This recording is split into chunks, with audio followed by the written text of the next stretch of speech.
Greetings, people of Earth.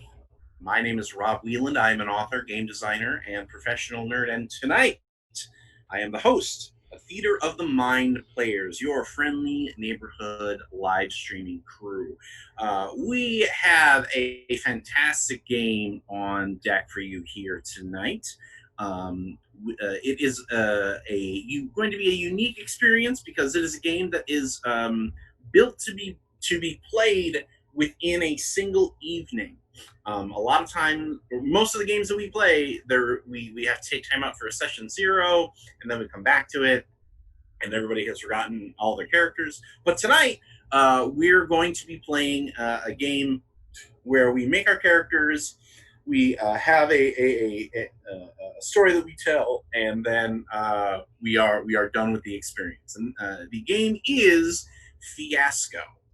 Fiasco is a story game brought to you by Jason Morningstar and Bully Pulpit Games. Fiasco is a very influential storytelling game, or RPG, if you will. And when it first came out in the into the world, that was in 2009, and it really knocked a lot of people on their butts because of the way that it was structured, the setups, and how to play it. And it recently released, or it's in the process of releasing, I should say, kickstarted a new edition at the end of last year, and that the physical version of that is on its way to its backers. But we have the digital version here tonight that we're going to be using to play our game, since we are once again all social distancing, and everybody has a drink in hand, and that's perfect because that's the type of RPG experience that it's vodka, Tony. Don't lie. That's the kind of experience that this game is. So Fiasco was built as a game about high ambition and low skill. This is a comedy, mostly sometimes dark, sometimes less than dark comedy RPG, where you're going to see people squabbling over petty things, and it's going to keep escalating and snowballing until stuff is on fire, people are dying, priceless artifacts are wrecked. In the elevator pitch in playing this game, I've often said it's the Coen Brothers RPG. The game was very much there to model the kind of chaotic comedy of Raising Arizona and Oh Brother, Where Art Thou, and Burn Before Reading, and that sort of comedy, Big Lebowski, that sort of comedy of errors that just keeps rolling forward and rolling forward. And tonight, we're going to be playing a particular play set. The core rules are supported by a supply of excellent, what they call play sets, which are essentially story prompts and scene ideas and things like that. And what better time than a summer to have a wedding? And we polled all of our everyone who was playing tonight, and we ended up choosing Regina's Wedding as the play set that we're going to be playing. So you're Jordan has this look on her face right now, like, I have some shit that I have to I was super, super, super excited as soon as Rob said there was a wedding scenario. So I was just super stoked for it. do you want I to go? campaigned. I almost went door to door with flyers to get to this one. Well, and that's so something that I really like about Fiasco and the way that it's developed is that a lot of the play sets focus on stories that normally don't get told in RPGs. I mean, most RPGs, have some sort of fantasy or sci-fi element, or are about epic tales of heroism, or things like that. And many of these play sets are very mundane, small stories that still have a lot of drama and juice to them, because sometimes it's the pettiest squabbles that are the most intense. And so it by playing these smaller scenes and these smaller elements, you're still going to get a lot of story out of it. So let's get into it, because the first part of our show tonight is going to be setting up the fiasco. And I will say, if you want to learn how to GM and how to develop a story and set up a story, or if you want to learn how to write a story, I think Fiasco is an amazing tool to help you think about your character's needs, your character's relationships, and setting up, that tense situation that then you're going to explore in the story to play out. So I have taken the liberty of, through the magic of the internet, already dealing out cards to each of the players. And each of these cards are going to represent story elements within the game. They're broken down in this play set by relationships, by objects, by needs, and by moments. And so what we're going to do in this first part is we're going to go around the table, and we're going to be defining the relationships and characters with each other, what those characters need, what objects they have, and what big moments are going to happen during play. So I've got to, I've actually got to look at this up. What you do is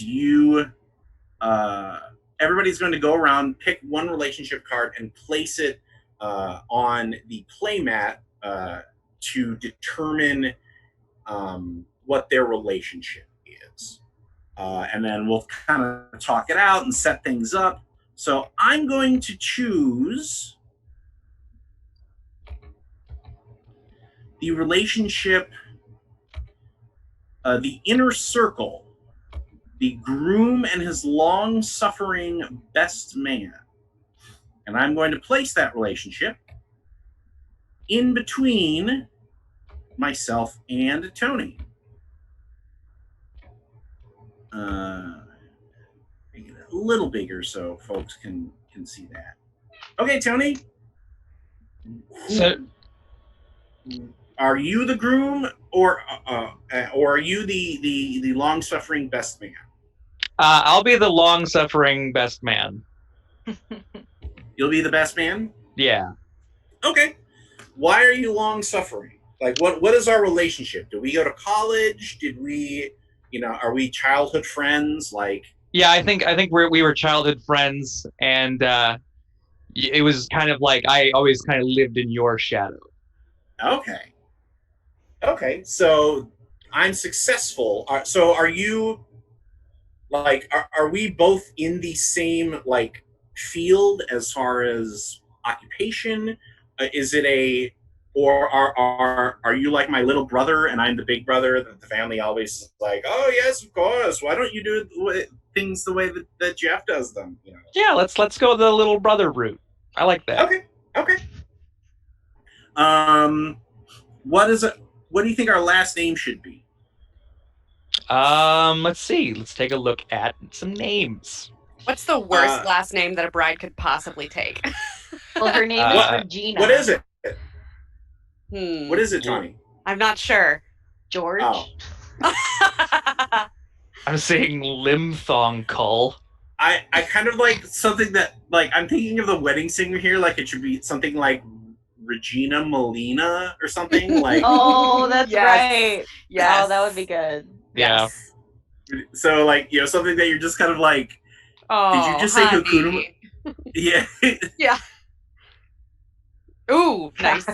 Cox. That's Chat fair. says Cox. Thank you, chat. Is that Regina Cox. I like it. Yeah. Cox. Is that I went to gonna high be school with a COX? Dix. Is that going to You be went- COX or KOCKS? I think COX is fine. So Yeah, so we're the Cox brothers, apparently, Tony. Yep. You're big cocks, I'm little cocks.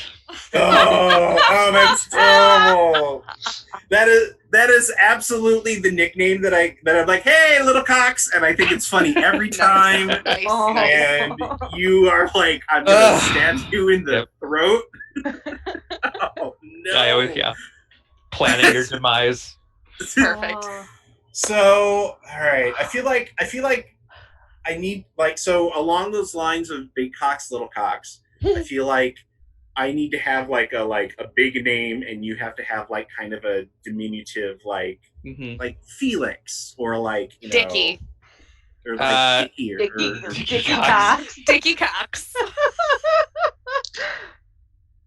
yeah, like Well, wow. his name is Richard, so Yeah. they couldn't call him Dick Cox. could Still, they? that feels that like. I mean, it could be They Harry, could have. and that's even worse, you know. Oh, that's Let's so much. go Harry, because Harry is so good. it affect me in real life as well. So, Ulix? Oh no! What's that? Ulix? Nice old English name.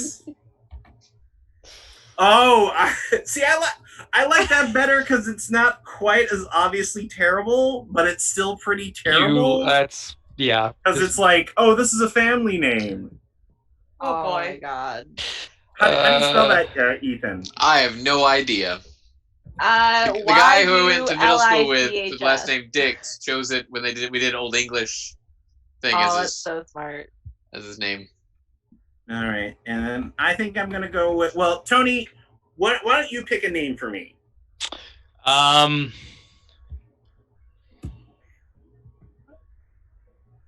Let's see. I'm just thinking of regular names like Bruce Bruce Chad. Cox. Bruce Cox. Cox. I don't know why that came to my head, but Bruce did.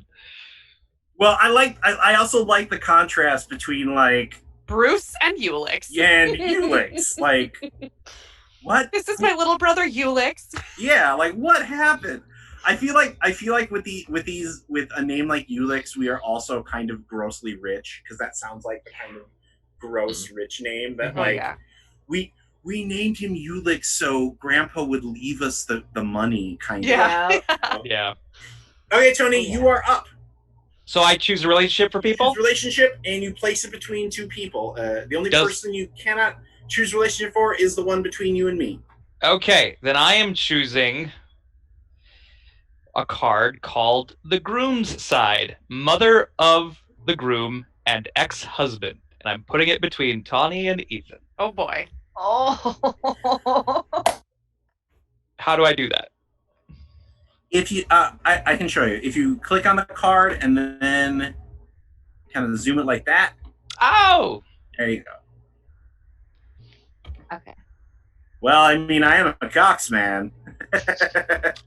Oh boy. It's not about the size, it's the motion of the ocean, okay? I just realized that. Well, I'm sure that whatever company we own is like Cox Furniture or whatever. And my other terrible joke is, I am a Cox man. God. Okay, so Tawnie and That's Ethan. Ethan, would you rather be the mother of the groom or the ex-husband? Probably the ex-husband. Okay. That makes what I'm going to play as my card real good. Well, I'm already hold on. lining this up. I know. I still want to. I know. Okay, I'm glad you got it lined up, but I want to. So, why are you divorced? What happened? He married me for the money, so it didn't last. I divorced and got half. Oh.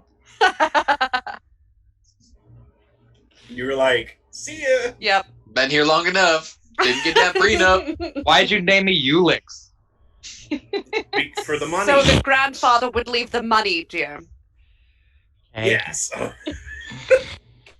I feel like I Um, have to have a name like Beatrice.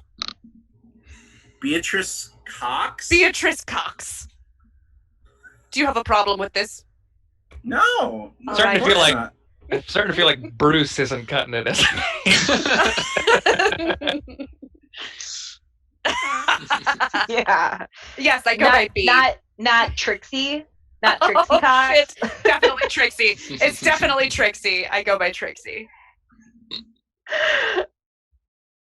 Fuck yeah. Yep. And I think, just as a reminder, because it's hard, easy for us to forget, Brad said that chat can't hear him Oh yeah. when he talks. So if we just respond to stuff, they might get confused. Brad's also, on fire already tonight. I will also say that if you are completely flat out, like, I have no idea, I have no idea. I did, for whatever reason, it was easiest to deal everybody some cards. So if you want to let Brad pick your card when it comes up in the cycle, just let us know and we'll do a dealer's choice. But I think we're doing all right now. Okay, Ethan. So you married her for the money. You basically got the. I freeloaded as long as possible. So my next question here is. Are you our dad? Oh. And why the fuck are you at the wedding then? Father? Daddy? Papa? Let's go with I think I'm the father. Oh. Are you trying to say something about Trixie Cox? She's Trixie with the Cox. Okay. So I'm here to support you because I think you're my kid. Okay. Congratulations. All right. One more question for Mom and Dad. On the count of 3, pick your favorite kid. 1, 2, 3. Ulix. Son of a bitch! Hey, all right. Could have fooled me with that name, but thanks, Mom and Dad. Did you want grandfather's money? It's more of a pity thing. Girl. They're like the boy named Sue, you know? Yeah. That's terrible. That's amazing. All right. So Jordan, you're up. What's Ethan's name? Oh yeah. He doesn't have to pick a name yet. Oh, okay. Then. If he's got one, great. If not, we still got a few more rounds to do before we have to lock in a name. Did you have one, Ethan, or do you want me to go? I don't got any. Okay. Then I'm just double checking that I'm picking the right one here. Okay. Ooh, they could be stepbrothers. I feel like it's stronger if we're blood. Okay. I think Ethan is the dad. He just thinks he might not be. Maybe he just hopes he's not. Right. I just want out of this family. I did my time. I got my check, and I am done. Okay, Jordan. Okay. I am gonna do a couple places I want to put this. I think this one's funnier. I'm gonna do the bride side, so that one of us do the bride side. And I'm trying to figure out how to make it bigger. I can embiggen it if you let it go. Okay. Enlarge those cocks. This isn't the Cox family. This is the bride side. The mother of the bride and her dealer. And who is that? That's going between you and Jordan, or you and Tony? Yes. So all right. That is. I don't have as good of a. I don't have a good as paying job as Bruce there, so. I thought it would be funnier if it was the best man. That's what I thought. Well, That's yeah, pretty good. That's pretty good. Yeah. All right, so obviously I would be the mother. All right, so tell us about Regina a little bit, I guess, or your Your lovely daughter. Well, Regina's my only child. Ooh. And, you know, I've been waiting for her to get married since I birthed her, because I knew one day she would be a beautiful bride. And I wanted this day to be the most amazing day of her and my life. You've been co-opting this entire wedding, haven't you? What are you talking about? It's Regina's big day. Oh my God. Everything has to go exactly according to plan. Except we're paying for it, of course. Yeah. We do not have as much money as the Cox family at all. So I've been taking control of stuff, even though I'm not footing any of the bill. I bought her shoes, maybe some of the stuff at the bachelorette party, I guess, probably. But yeah. All right. Do you have a name? All right. My name is Jade. I was thinking about the last name, though. I'm still thinking about it. Jane, Jane, or Jade, Jade with a D. Okay. I really love the fact that we're all going with these soap opera-y, Flash Whitfield kind of names. Of course. Ulix. Ulick, yeah. From 90210. So Ulick, what sort of dealer are you, Ulick? Well, I actually was thinking about this could actually run into what occupation you and I are. So maybe you're a doctor, I'm just a nurse or maybe a pharmacist, and that's where I get my stuff. Oh, so you're running the Adderall. You're slipping some oxy here and there. Okay. All right. So yeah, basically you're the doctor, and I work. You're higher ranking than me, so I have to. So just like as kids, you still to this day boss me around, but I have my little side scheme. All right, that's great. That's terrible. That's great. Okay, so is that then Ethan? to Ethan. Okay, so let's give me a reason to be here. Oh boy. I am a caterer. Oh my God. Oh my gosh. So what? You burned through all of the alimony like that? And... Or he used it to make his startup business. No. Oh, catering assistant and fellow stoner. So I'm your fellow stoner? Yep. So am I supplying both the bride's mother and my own father? I wonder if that's a secret. Oh yeah, maybe. Oh shit. Okay, what about this idea?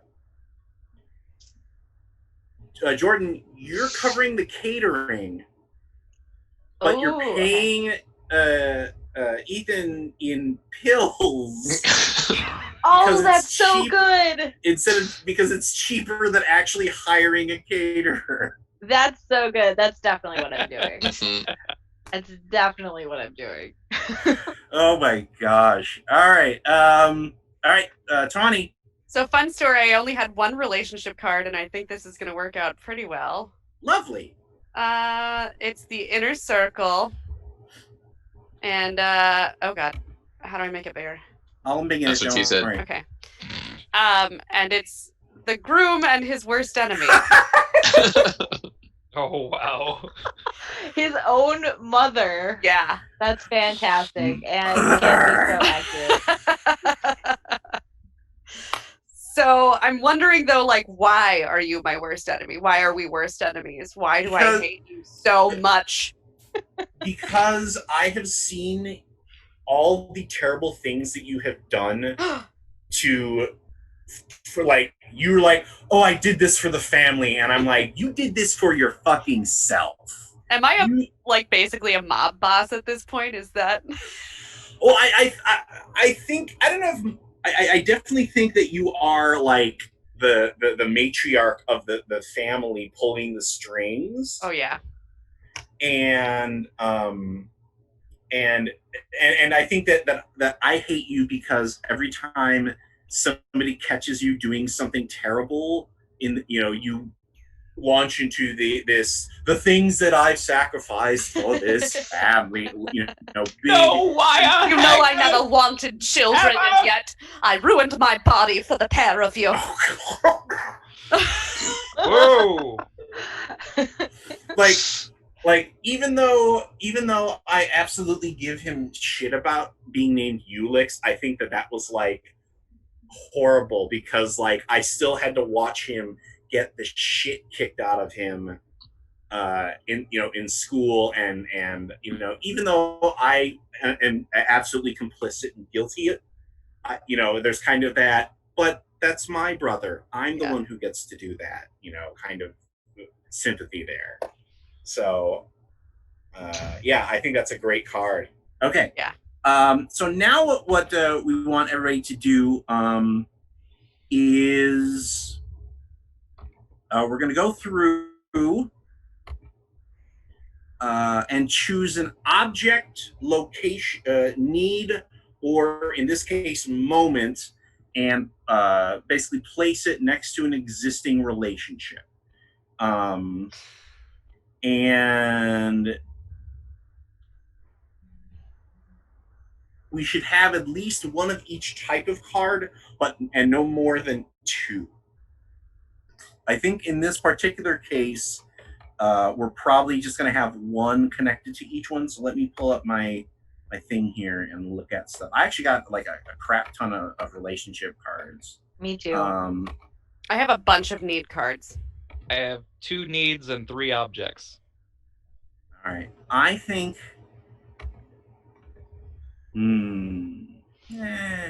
Also, in case anyone was wondering, I've had a cat attack. Oh no. Are you going to be okay? I don't know. Look at him.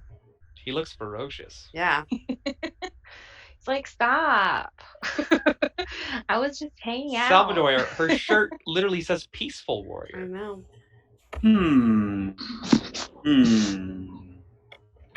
That's awful.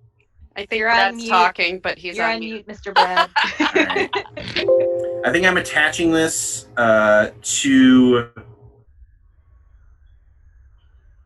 the moment, the relationship between Jordan and Tony. I think the moment I have is bachelorette party. I love you, Regina. And I think, so I'm not entirely sure when or where this happened, but I think Ulix told Regina that he loved her. Oops. Nice. And I saw that. I don't know. You guys, like, I don't know if it happened at the bachelorette party and you saw it, or if Regina told you at the bachelorette party and you're like, Okay. you need to find out, or what. Okay. Like, you guys can figure that out. Okay. Yeah. But that's my complication there. So, Tony, do you think during the night before the wedding bachelorette party for maximum drama, you confessed to Regina, or was it before?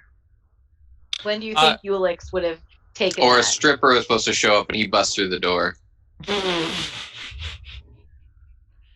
I do. I think your maximum drama works pretty well. Okay, so you said it to her the night before her wedding at her bachelorette party? Yeah. Okay. So, were we doing separate parties for the bachelor and the bachelorette, or were we doing a single party because Jade has no money to throw her own bachelorette party? Either way, my thinking was that if I was at the bachelorette party, maybe it was because I was dropping off for Jordan. Yeah. Oh, you had some party favors. Yeah. I see. Okay. Ooh, I think that'd better. be good. I like that better. That you were like, okay. So did you did you tell Regina, or did it come out to Jade? Oh yeah, I think it came out probably to Jade. I think that's the only reason I was there, and I think that maybe she's like, "Hey, just stay for a drink," and we talked, and maybe I let it slip. No. Ooh, okay. All right. Okay, so Tawnie, you're up. Oh, okay. Then I'm going to choose. Let's see. I'm wondering if I should make myself more pathetic, or.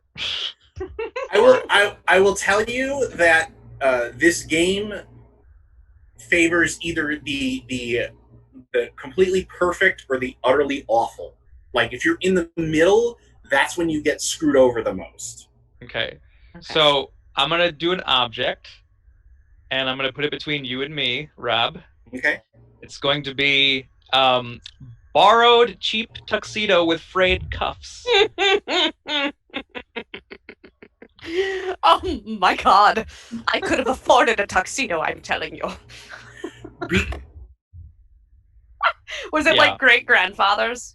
Or it was his like prom tux, and he's like, "Here, use this." I love it. It's terrible. Wait, was it your prom tux or my prom tux? Well, if it's a hand-me-down, it'd probably be yours or Dad's. Okay. Did you accidentally destroy the one you were supposed to be wearing and like the night before? Yeah. It's too late to do anything else. Mm-hmm. Yeah. Yes, because you got so drunk at the bachelorette party because you accidentally told Jade you threw up all over your tux. Nice. Fell into a fountain. Yeah. And you're like, this is what I got. So it's probably powder blue. Yeah, like I'm thinking like almost like whatever. So it's like a 90s tux. So I'm picturing myself about the same age. Well, maybe younger. So I'm imagining that it's definitely like, you know, a tux from the year 2000. You know, kind of like so. I'm thinking kind of that like button collar as opposed to like an actual tie kind of a thing. Yeah, I mean, if you brought up the wedding singer earlier, and I feel like I'm Steve Buscemi. A little bit. Yeah, we're definitely running towards that direction.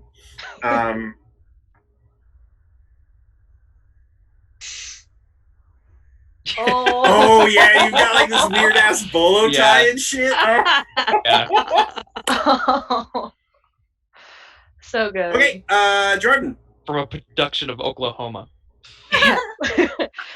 So I'm going to use a need card. And I'm going to put it between Rob and his mom, Tawnie. Oh boy. And the need is to get... I am clenched. The need is... I think I actually misunderstood this one. So I'm not... I might not do that one. Well... no. Play it and we'll talk it out. I'm curious to see. Now you've built it up. Maybe we can make it work. So I'm going to play the need between Rob and his mom. Need to get Regina hitched so you can finally tell her the truth. Ooh. So you guys might be able to... What's the truth? Shrug emoji.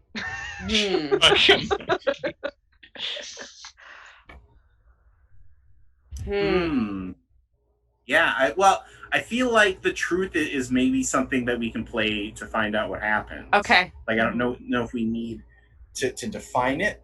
I have a couple of ideas, but because I feel like the truth rests with me as opposed to you.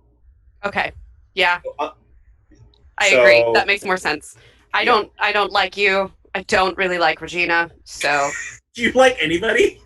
I really hope this clearly my good boy Ulix. Good boy Ulix. My sweet Ulix. Oh. My sweet drug dealing Ulix. Oh, I don't know about the drugs. I know. Oh no, of course not. Okay, Ethan, you're up. So should I double up on one, or because I got one I was going to give to Tawnie, but well, what do you mean? A moment on top of you and Rob's relationship, or should I split it off and do someone else? I also have a good one that could go between Jordan and each Ethan. relationship should have one card attached to it. Okay. That's the killer move with being late in the assignment order. Yep.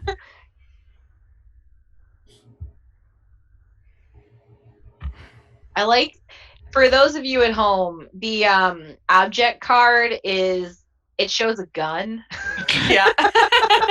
No matter what it is. And every single time I see that, I just like smile again. Okay, I'm going to play this, and we're going to have to figure out how it works. Okay. That's great. Gathering of the clans. What's it say? He's not breathing. Oh. What? Too many drugs? Maybe Ethan's character eventually will have a heart attack? Yeah, or like some sort of he might like pass out or something. Yeah, I think so. Everybody's like, oh, this was fun until just now. Oh. Yeah. Ethan's gonna die, guys. No. Indeed. It's very possible. Yeah. Okay, Tawnie. Okay, I guess I have to put it between Ethan and I. So this one's slightly the least interesting, but it makes the most sense here, so let's go with it. To get away with standing up to Regina. Ooh. How do I need to get away with standing up to Regina? Yeah. By the way, I've decided our last name is Bina. So How do you spell? Are you gonna spell that? Beena. Like that? Regina Bina. Wow. Oh. Nice. Like that? Nice. I don't see anything. On your character card, yeah. Yes. It's just updated. So she went from Regina Bina to Regina Cox? Oh. Yes. The good like change. Yeah. I feel like Good that is step a up. slight upgrade. Like, as terrible as that is, it is a slight upgrade. Okay, Ethan, do you have a name yet? Let's go with Frank. Frank Cox. Is it still Frank Cox? Or No, I don't think. Maybe took your I never last took name. your name. Yeah, that's. Yeah. You want to keep the your own kids are- name. yeah, so the kids And have my plan name was and you're eventually just get out. Yeah. Yeah. Okay. So what's your last name? Frank. Wherever it is, I long to have it. Part of me wants to say Lebowski. Oh.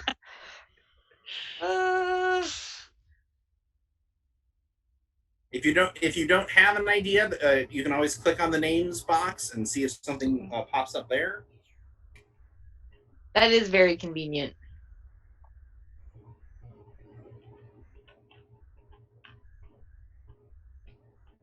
Wilson. Jones. Baker. Frank Baker. I'm good with that.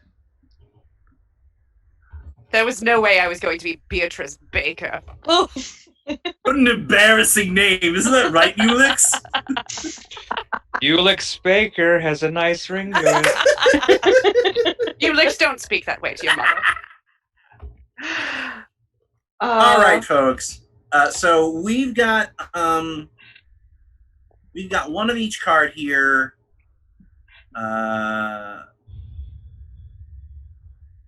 And I think is there any other stuff that we think we need to establish before we begin? Like, I think, because at this point, I am but a mere player like the rest of you all. Like, we are all going to have control over different scenes as we go through this experience. So, I mean, I will throw ideas out, but you know, we're all going to have a hand in this. I think we've got a great setup here. Is there anything else that anybody wants to figure out before we begin? The only thing I'm trying to decide is whether or not I've remarried. What do y'all think? All right. Are you leaning a particular way? I'm not sure. Ooh. There we go. I like that. So for playing the the listeners, playing the field because I was married for too long. Yeah, I agree. I don't think after like if you ask me, I feel like you basically married Frank so he would provide you an heir, and then you were like, whatever. And we're done now. And now you're just, you know, hooking up with whomever you see fit. I like it. Sounds good. And that's probably another thing that I hate because You've outlived your usefulness. Well, that's probably another thing.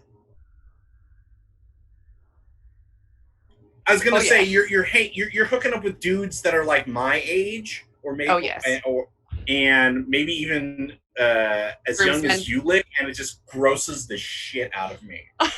Is that why I'm your favorite? Because I'm like all my friends I'm supplying you with man meat?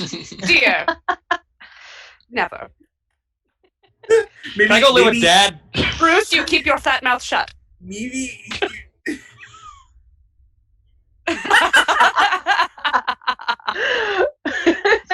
Oh boy. Oh wow. Okay. Any other relationship or character things you want to hash out ahead of time? Rob, do you have a nickname for Regina? Because I was gonna call her Jeannie Beanie, and I don't know if you were gonna be following that or if you were gonna go your own way. Kitten. Reggie White.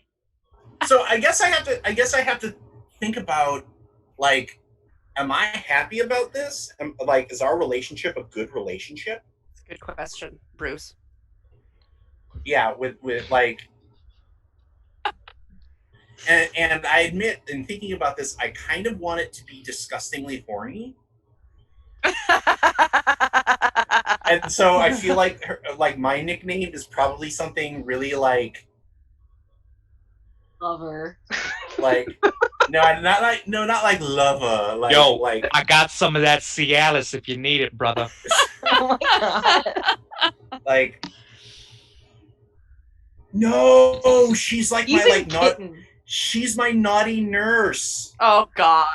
My god. Gross. My only daughter. Isn't that right, Candy Striper? This helps because now I know my exact relationship with the future husband of my daughter. Which is, I'm going to push you from a train the moment I am able to. So she can get her prenup.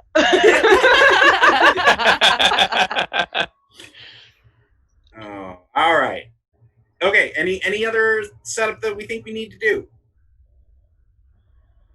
I'm going to say that's a no, so I'm going to say we're going to take our act break right here, just in time, and when we return, we are going to have quite the fiasco. We'll see you then.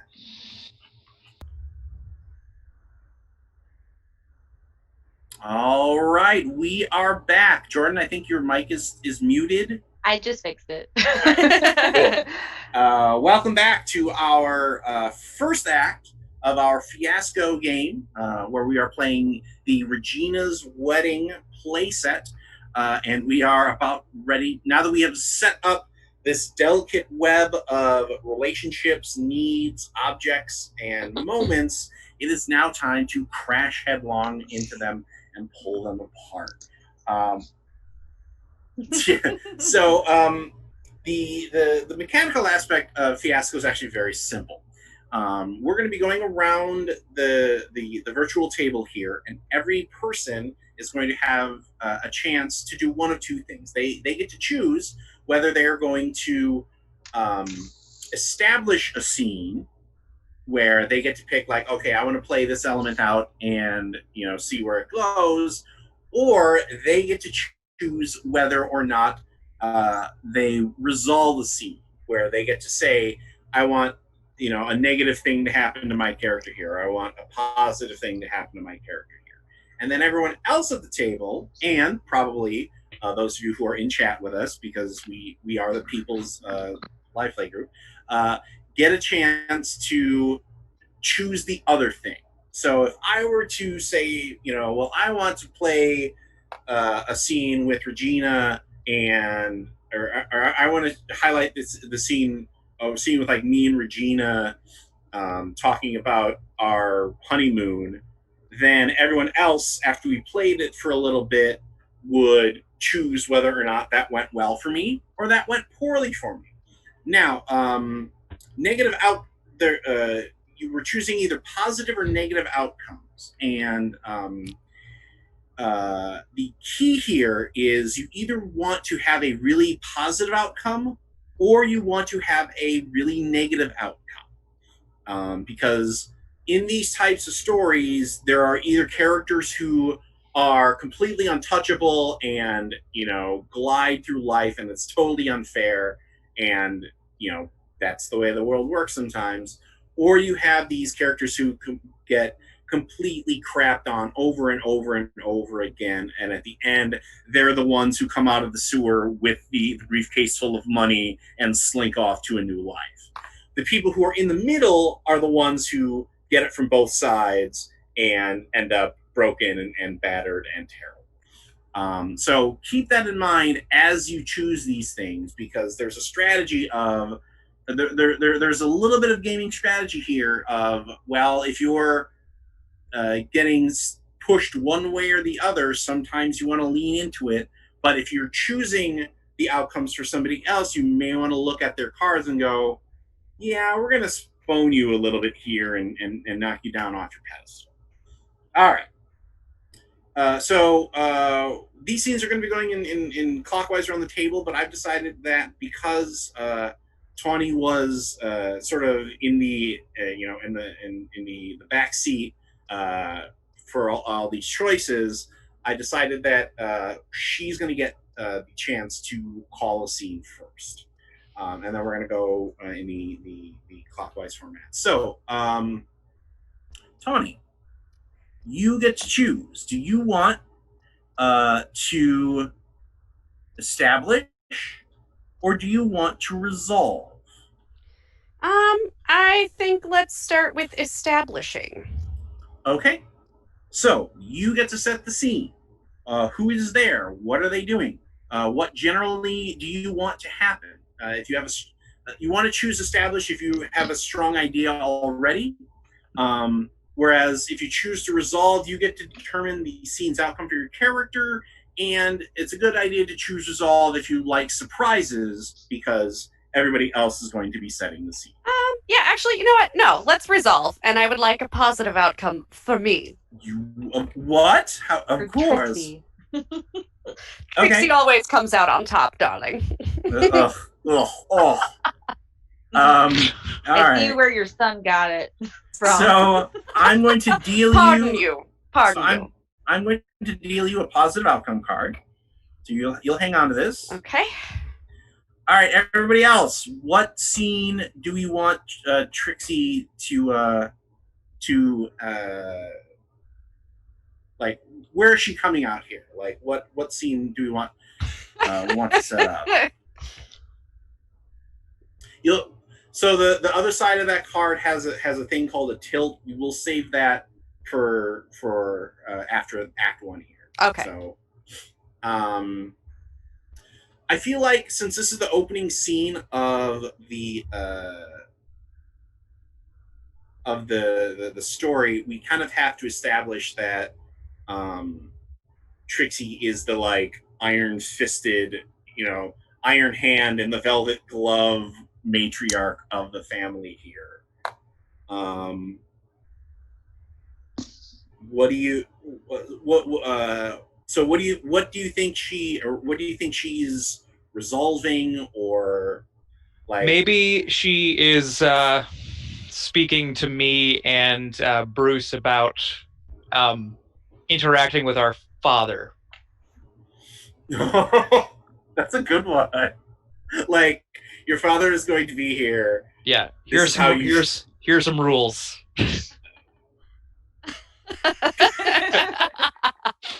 Okay, so I think we're in the limo on the way to the chapel, and I'm sitting there in my tux. Then the camera pans over to you, and you're like, scrappy, shitty hand-me-down tux, and then camera. Ulix, tell me one more time what happened. What happened to your tuxedo? So crazy story. Ended up going to the bachelorette party. I realized I wasn't invited. No, you weren't. I stopped by, had a couple drinks. Dude, I had the sweetest double lap dance lined up for you, and Bruce, no one cares about the double lap dances. I do. It costs me $200. Do you know how much a shower show costs? A shower show. I don't know what that is, Mother. Of course you don't. Well, you would have if you would have come to my goddamn bachelor party last night. Bruce, I'm sure your friends were doing dirty things. Ulix does not need to lower himself to that level. I was going to come, but stuff happened. All right. Well, it involved me throwing up on myself and falling into a fountain. But Ulix, you must control your drinking habits. Regardless, please don't. Yeah, Ulix, as I pour myself, something out of the bar in the. Bruce, have another. Pour one for Mother. And me. I think little one. So, you want a vodka martini, Mom, and extra dirty, yes. Yeah, and you want probably do we have a light beer? Can I have a kitty cocktail with cherries in it? Oh boy, maybe we could put some whipped cream on top of it. Good with me. Yeah. Grab his cheeks. Bruce, don't tease your brother. I mean, that's really what I want, though. Now, boys, we must recall, as I mentioned to you, your father will be in attendance. That lovely woman, Jade, chose his catering company as, for whatever reason. I'm really not sure. It's terrible. But we must recall that on this day of days, we're all proud I downed the whole thing instantly. While you're chugging it, I'm like, yeah, it's really terrible that my dad is at my wedding. That's the worst. That's Bruce, the worst thing in the world that I could think of happening. You must recall that he is beneath you today. You will not entertain his shenanigans.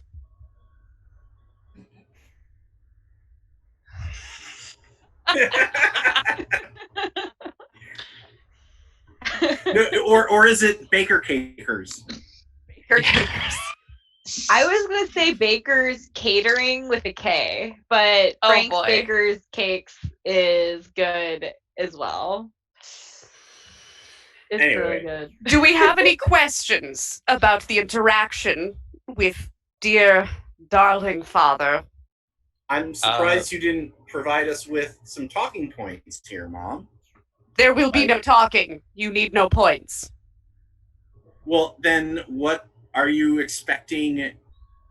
You may ask him for refills on your drinks. But he's the cake guy. Am I allowed to eat It's in the name of the business. Whatever it is that he does. Whatever things he does things. I don't care. Clearly. Okay. Well, apparently, Ulix, we can't talk to our own dad. Well, I'm proud of him. This wasn't an easy gig to get for him. And I'm glad he got it. It remains to be seen if the cake is even edible. It's got good reviews on Yelp. All right, I think that's a good stop for that scene because, God, I hate you already. That is the point. So, it's my turn. I'm going to also choose to resolve, and I'm also going to choose a positive resolution. So I will leave the choice of scenes up to you.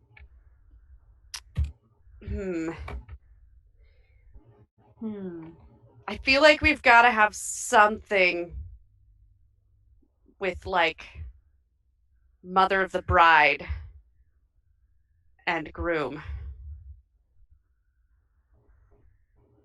How much mother of the bride groom interaction is there in wedding preparation? I mean, assuming that you're the one that's supposed to have planned everything, probably a lot.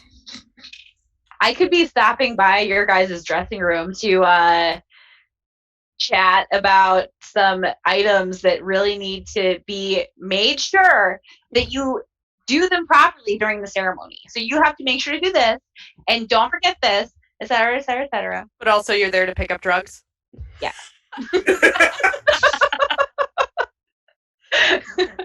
Yeah. Mm-hmm. So where's like where's the positive resolution for me? What about me? What about my needs? Brad, you looked like you had an idea that you were.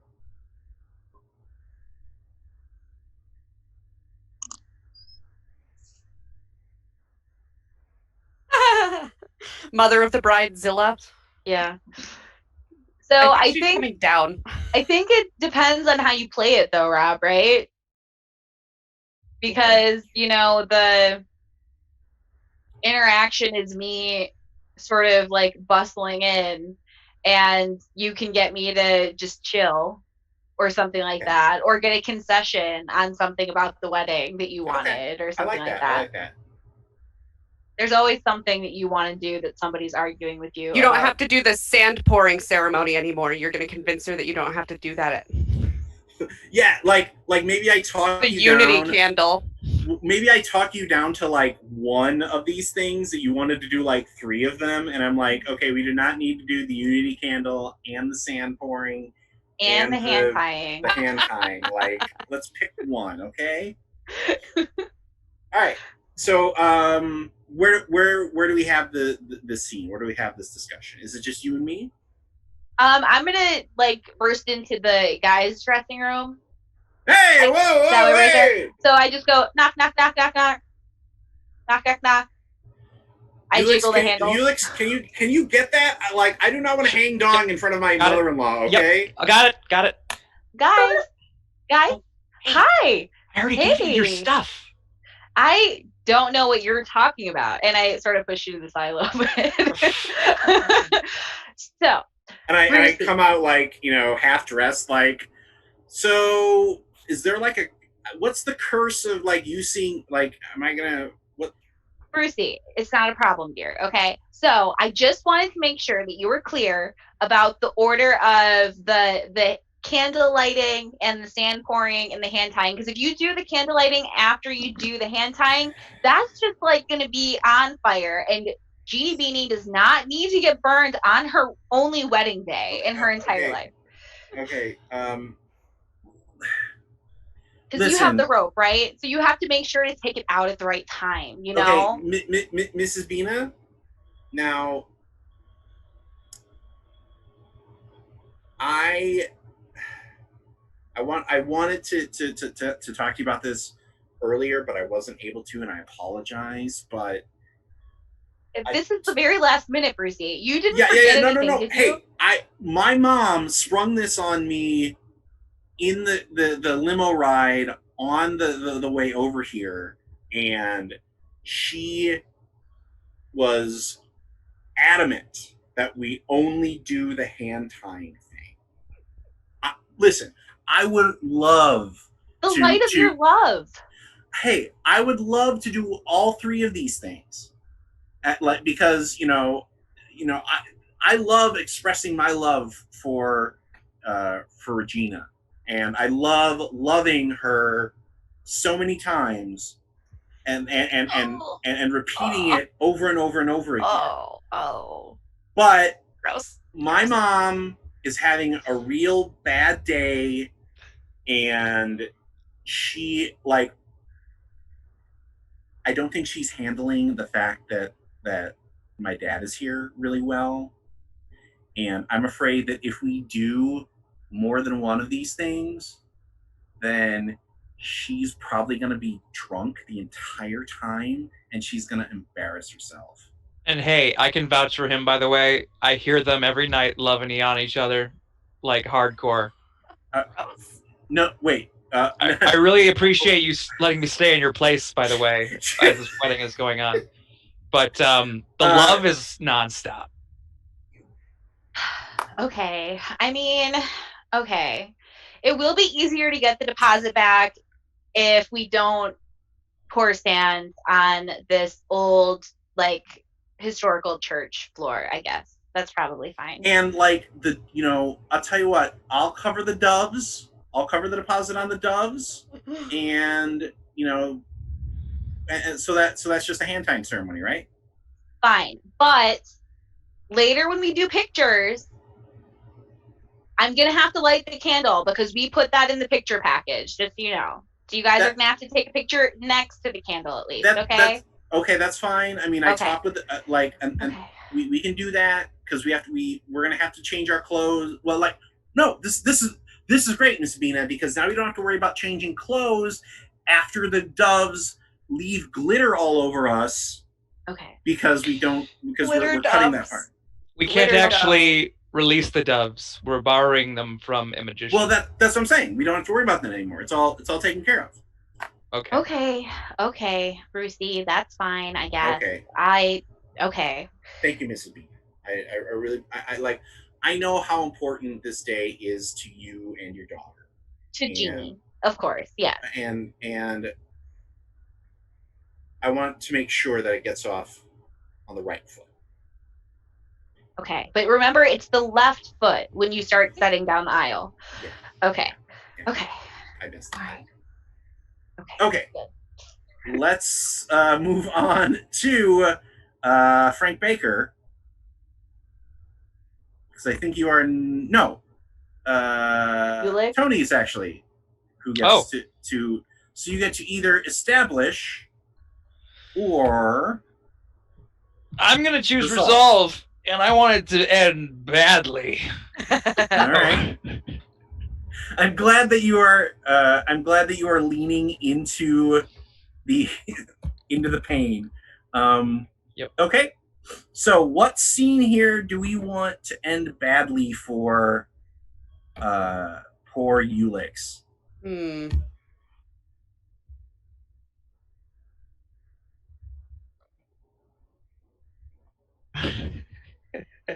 Yeah.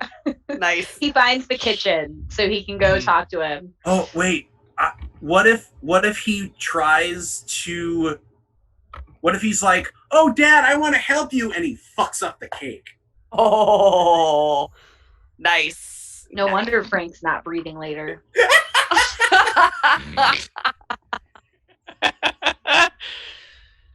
Okay, let's play it. Dad! Hey, Ulix, you said you were going to go get milk and you never came back. Well, I got milk with the cake. Comes with it. The cake looks great. Can I help? Frank, how shitty is your van? Super shitty. like, are we talking like... Okay. So, it's like an old school, like Shaggin' Wagon van with like an airbrushed unicorn on the side, except you've got the Frank Baker's Cakes, like, magnetic sign, like, plastered on it. Yeah. It's like the Mutts Cuts van from Dumb and Dumber, but it's cake.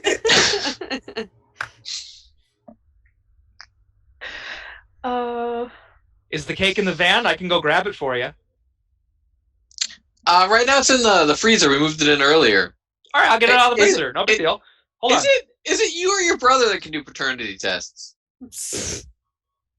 You know what? Either one of us can. Oh, okay. It's good to know. Just checking. Just, I love you. Yeah. I'm gonna go get the cake. Yep. Out of the freezer. Open up the freezer.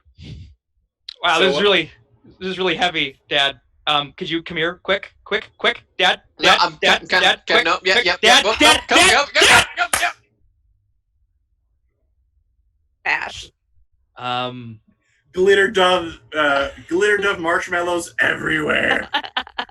So, You're gonna tell your mom about this, right? Oh my god. Oh, hey, What? Jay. What? Oh my god. I just walked straight out the room. I think that was Jade. She seemed really excited about the cake. So, how's it going? Good, yeah. It's good to see you. Cakes aren't important, right? Not for Brucey's wedding. He can... Okay. I mean, chalk it up to a loss, I guess. Happens all the time. Shit happens. Do people know how cake pops are supposed to look? Not usually a part of any weddings. This is the first one I've been invited to. Okay. It was by default. Okay. So if you want to help me out here, we're just gonna start picking up cake and roll it in balls and set it on the tray.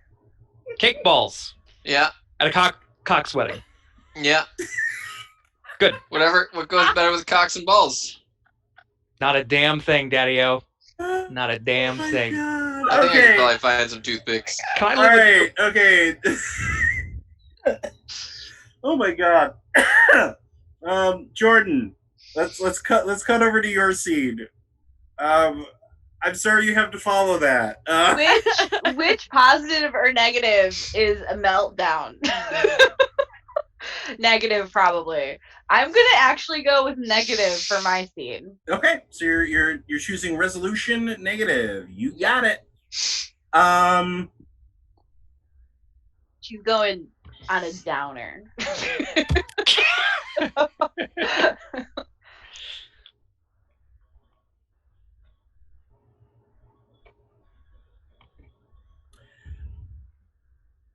So Is this where you and Trixie have your first battle today?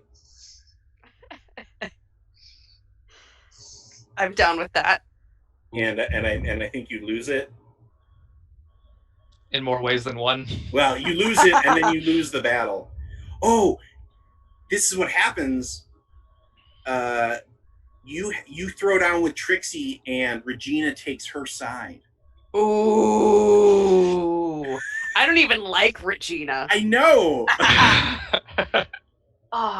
So Betrayal. Bruce used me as the excuse to only do the hand fasting instead of also the unity. I don't think I said anything about that. No, I made that shit up. Yeah. So you come at me on that one and I'm like, what the fuck? I've done nothing with any of this. Right. Okay, I'm ready. Okay. I'm ready. Okay. I think so. Where are we? Bar. We're at the bar. I'm getting another martini. Yes. Excuse me, bar boy. Trixie. Jade. Before I have a drink in my hand, excuse me, cute bar boy there with the red hair. Yes. Wow. One more, extra dirty. Thank you. Okay, He's now like, you may speak. I think he's like, I heard you like gingers, man. And I lick the edge of the glass as I'm looking at him. Oh. And then I turn to Jade and I'm like, all right, you may speak. Can I What? assist in some way? What was the problem with the decision that we made earlier about the doves and the sand pouring and the unity candle? Because Bruce just told me that you just vetoed all of that. I mean, in truth, I do find it tacky, but I was willing to go along with whatever it is that your Tacky? daughter has chosen. Well, of course. I mean, we went through all of this piece by piece. We did every single line. We already practiced it at the rehearsal. And suddenly, on the day of the wedding, we're going to change it now? Jade, darling, I have no problems with whatever little bits of flounce you decide to add to the ceremony. I have no issues. Your tiny Flounce away. bits of flair. But I already paid for the stupid candle. Like this, as this is like Very intense candle. Their volumes are going up, and everyone else's volumes at the bar is going down. I just don't see what was so hard about doing it the way that we planned before. We rehearsed this wedding 50 times. Dear, the shorter the ceremony, the better. In truth, really, it's hard to get a drink in the middle of a ceremony. So, really, actually, I kind of agree with my Brucey on this one, which is odd coming from me. I understand. What do you even mean?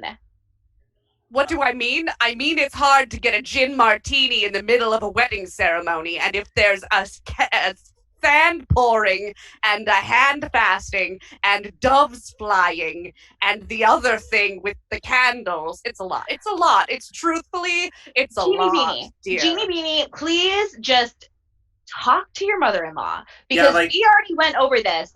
Little candy striper, go for it. She has been like, people have been like, can you come over here and Look, it's the little candy striper. Candy striper, tell your mother. Can you please take care of this?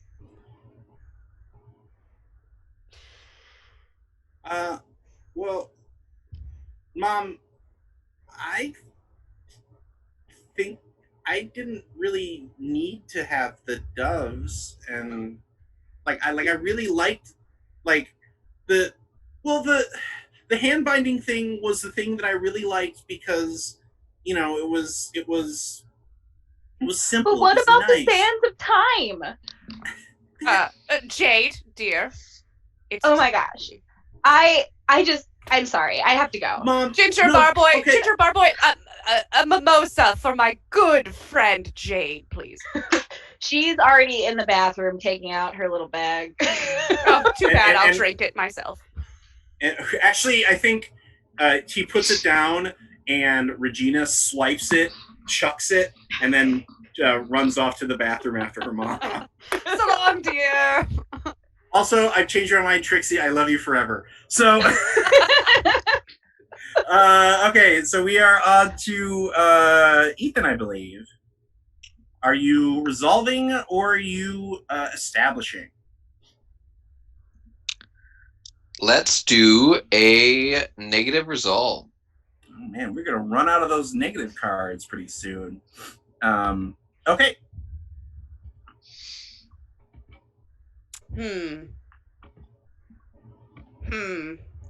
So, did you find out that the heaters on the food that you are supposed to have for the catering have been malfunctioning? So now all the food is cold. Not warm. Have I since told what's Mother supposed about to be cold is warm, and what's supposed to be warm is cold? Oh wait, okay, Brad's got one.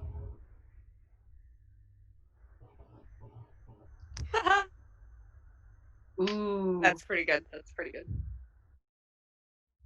And Brad said, did you find Ulix's stash of drugs? Or did you take Ulix's stash of drugs to lower your stress levels because of how fucked up? I'm wondering if I meant to take Ulix's stash of drugs, but spilled it into the cake that's now cake balls. Yep. I think that has to be it. This wedding's about to be lit. Because you were so frantically mashing them together that you're there's uppers and downers in there. Or oh yeah. It's like a mystery bag. Could be good, could be bad. So I think maybe the scene here is Ulix coming back and trying to subtly be where's my bag of drugs? And you being the what now? Bag of drugs. Oh, are you talking about the decorations that you had in that little plastic zip bag? Ooh. All right, go for it, Ethan. So yeah, I think the scene here is the cake is already out, or the cake balls are already out, and they already look pretty rancid. Oh. and you're kind of like standing in the doorway, and are you actually proud of it? Are you like, I did a great job, nobody's gonna know the difference? I think I have some of the metallic edible spray paint, and I'm just trying to like gross. Spray coat them to make them look like they were something at one time. Oh no, they're not decorations. You put the pills in the middle inside the cake balls. It's it's like a treat, so that you can't tear them apart easily to get the drugs out. And you're finishing up metallic spraying, and then Ulix comes out. Hey, so I had a bag, and when I dropped the cake, I dropped that bag. You didn't happen to see it, did you? Yeah, the sugar decorations, the sugar candies. I mean, there might have been some placebos in there, but no, I mean, they're like little white pieces of pressed sugar into little fun shapes, right? You know what? Yeah. I hid them. I figured they were supposed to go on the cake, and since we're balling them up, I just tried to put one inside of each ball. That way, when people are eating them, they get the toy surprise of the candies. Oh my god! What do you think of my silver balls?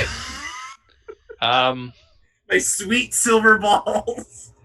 I think they're going to be... They look better than the chocolate shit balls that were before? I don't know, but I think people are going to get... I think people are really going to love your balls. No, yeah, that's great. That was only like... Okay, at a cock's wedding, I figure somebody needs to treat the balls a little bit. That was like 2 months' rent. Okay. No, yeah, that's fine. Did you use all of them? There actually wasn't enough. There wasn't enough. Some of them might be lacking. Okay. I was going to ask you also for a job, but I don't think there will be one later. Don't you have a job or not need a job or something? Yeah, but it's working that's under... why you joined the family. It's working under... I joined the family? I chose to be birthed, Father? Maybe. Daddy, who I wasn't so there. Much. You weren't there! No, you weren't there! Why were you there? I had freaking psycho mom. Hey. She was on so much drugs that she didn't remember it either. For all we know, you got switched. We don't know. Well, I really hope that she's not, on sobriety, because she's going to be high off those cake balls, man. They look great. Okay. Well, it has been great catching up with you, but I gotta go do best man duties. Just take it easy with the cake balls. Maybe if you can, take some of those treats out of them. All right. Let's all right, Tawnie, are you ready for your second scene? Yeah. Oh my god. Sure. Yes. Let's do a negative outcome on this one. I'm curious. I want to know. Oh no! Wait. We're running out of those cards? Do we need? So Trixie always comes out on top. If you're choosing your resolution because you already have a positive, you probably want to pick another positive resolution. Okay. Let's do a positive resolution then, because Trixie always comes out on top. In more ways than one. Oh.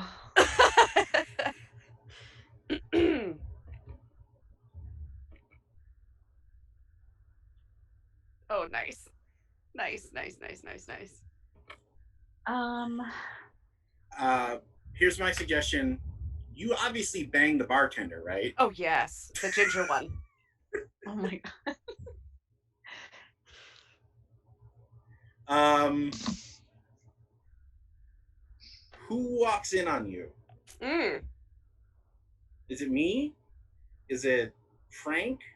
Is it Ulix? Or is So it... it would probably be in like a utility closet or something. Oh, yeah, or, no, like the this is... fridge or like the walk-in fridge. Like, Yeah. I feel like it would make sense for it to be Frank. Yeah, Mhm. I agree. Yeah, because he's looking for more... Oh. Oh, Regina would be really good, That chat. would be good. I think wanna do- Regina would be great. Okay, who does... Jordan, do you want to play Regina here, or do you Yeah, want... Jordan, play your daughter. Okay. Are we playing Regina as like a normal person? I feel like that's the direction Rob went. Well, I feel like she is... The No, straight man. I'm not sure if normal is the description I use, but I do feel it's sort of a like she is caught in between massive forces that she does not really understand or control. So Okay, I'll play her. yeah. Cool. So, So is the scene? You know, you guys have finished. I think and we're wrapping it up. Yeah. Yeah. So Yep. hair is all askew, but the clothing is back on, etc. And yeah, I guess you come into the walk-in cooler in back for some reason or other. Just Sure. hold on 1 second. I'm gonna get a cold compress for Georgina. Okay. Oh boy. Oh my. Oh, hello, Jade. We were. This is Jeannie. It's Jeannie. Yes. Right. Jeannie. Right. Hello. Yes. This is this young man here was helping me find the gym. Donald. Hi. Hi. You're supposed to be in the bar because it's... He was helping me find more gin, you Yeah, see. we're a full service kind of place here, so Yes, you are. Okay. So I'm just gonna go. And I grab an ice pack and I run out of the room. Oh my god! I think Oh I my follow god. her, Oh and I'm my like, god. Regina, come back here for just a second. Just, At least pull your skirt down, please. oh, sorry. Oh yeah. So I straighten that, and I'm like, dear, maybe it would be best if you don't tell my good boy Ulix about this. I don't really care about Brucey, but Ulix shouldn't know. Ulix don't want to know. Mom, I have no idea what you're talking about, actually. So I'm just gonna go. So thank you for Can I get you anything, dear? Would you like a mimosa or 7? Please wash your hands.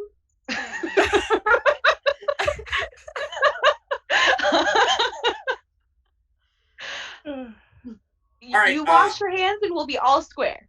All square. Okay. Oh boy. I think my scene is next, and I think I want to establish the actual like the exchange of vows. Okay.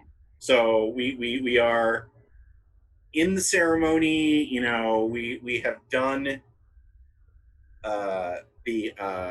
we've done the hand binding and all the things, and yeah.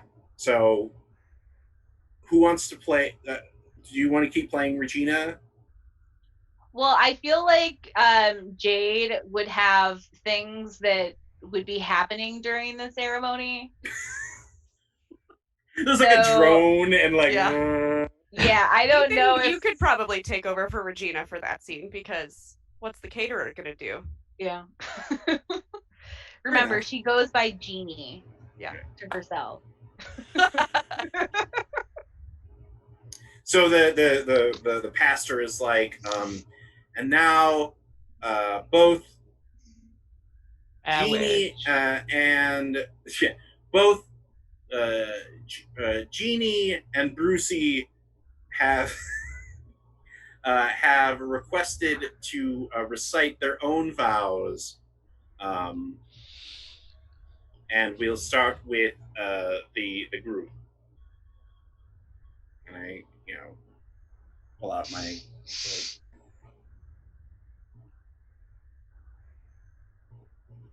darling Regina. You are the best thing in life that has ever happened to me. You are the greatest woman that I have ever met, and you are my world, my sun, my stars, my moon. God damn it, Tawnie. And you are 8 of my planets. Every It would have been more time, touching if he'd done the stand at that part.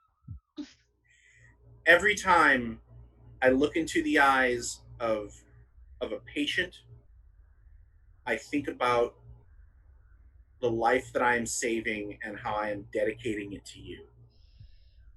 And the lighting of the candle right there would have been perfect. You are My fire, my one desire.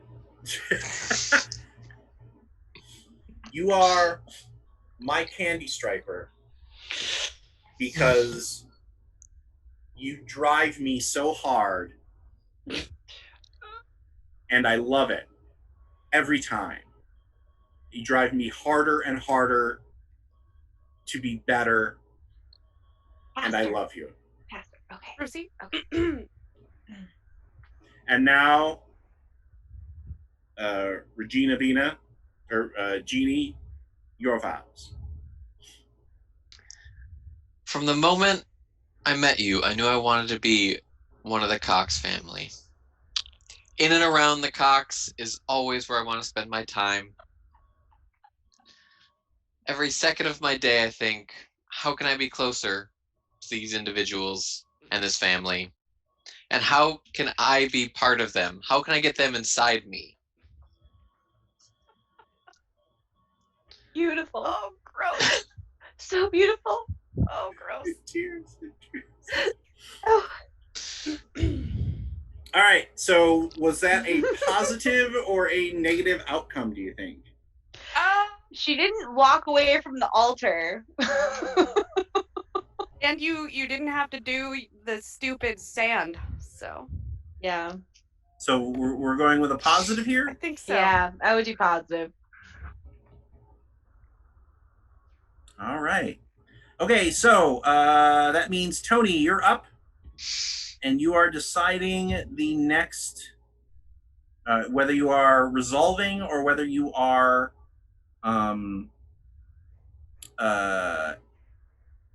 setting the scene.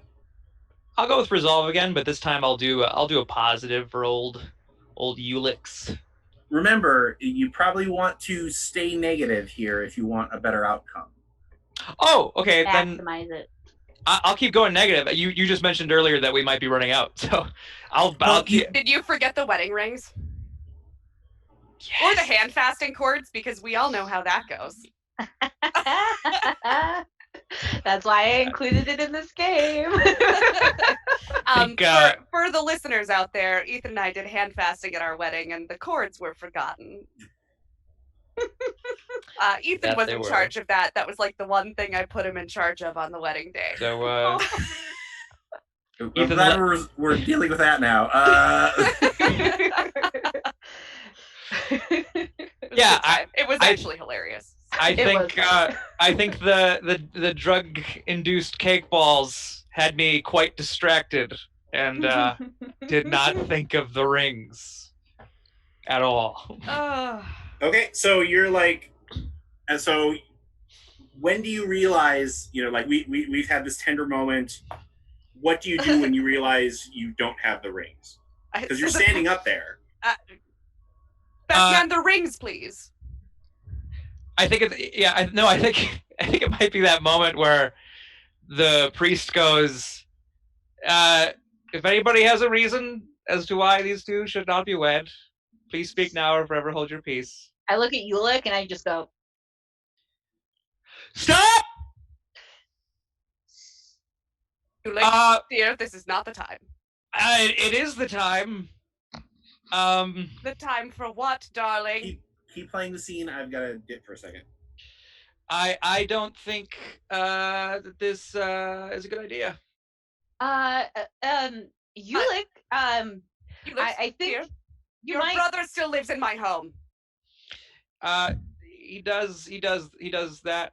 He does do that, but I think this is I think that it'll just end up with both of them living in your home. Of course not. Of course not. that is not what would happen. That's not a conscientious way or reason to object. I actually, for the first time possibly in this entire affair, I agree with Jade. So, But Jade, I mentioned to you Ulick, before about the thing. Ulick, dear, shut your mouth. I'm not harsh with you very often. This is one of those times. Before the vomiting in the fountain? you're about to start vomiting again if you don't sit down. Oh boy, you all deserve the cake coming your way. Who says I'll be eating the cake? We all know who made it. Sit down, dear. I can't sit down. I have hemorrhoids. You know what, Ulick, I think you need to get some fresh air. Walk off the hemorrhoids or whatever. Yes. I shall walk off the hemorrhoids, Jade. Thank you. And I will After. walk to where the rings are. I'm sorry, you said to where, dear? Nothing. I'll be right back. Is there like a pause or like a timeout on weddings? That's not how this works.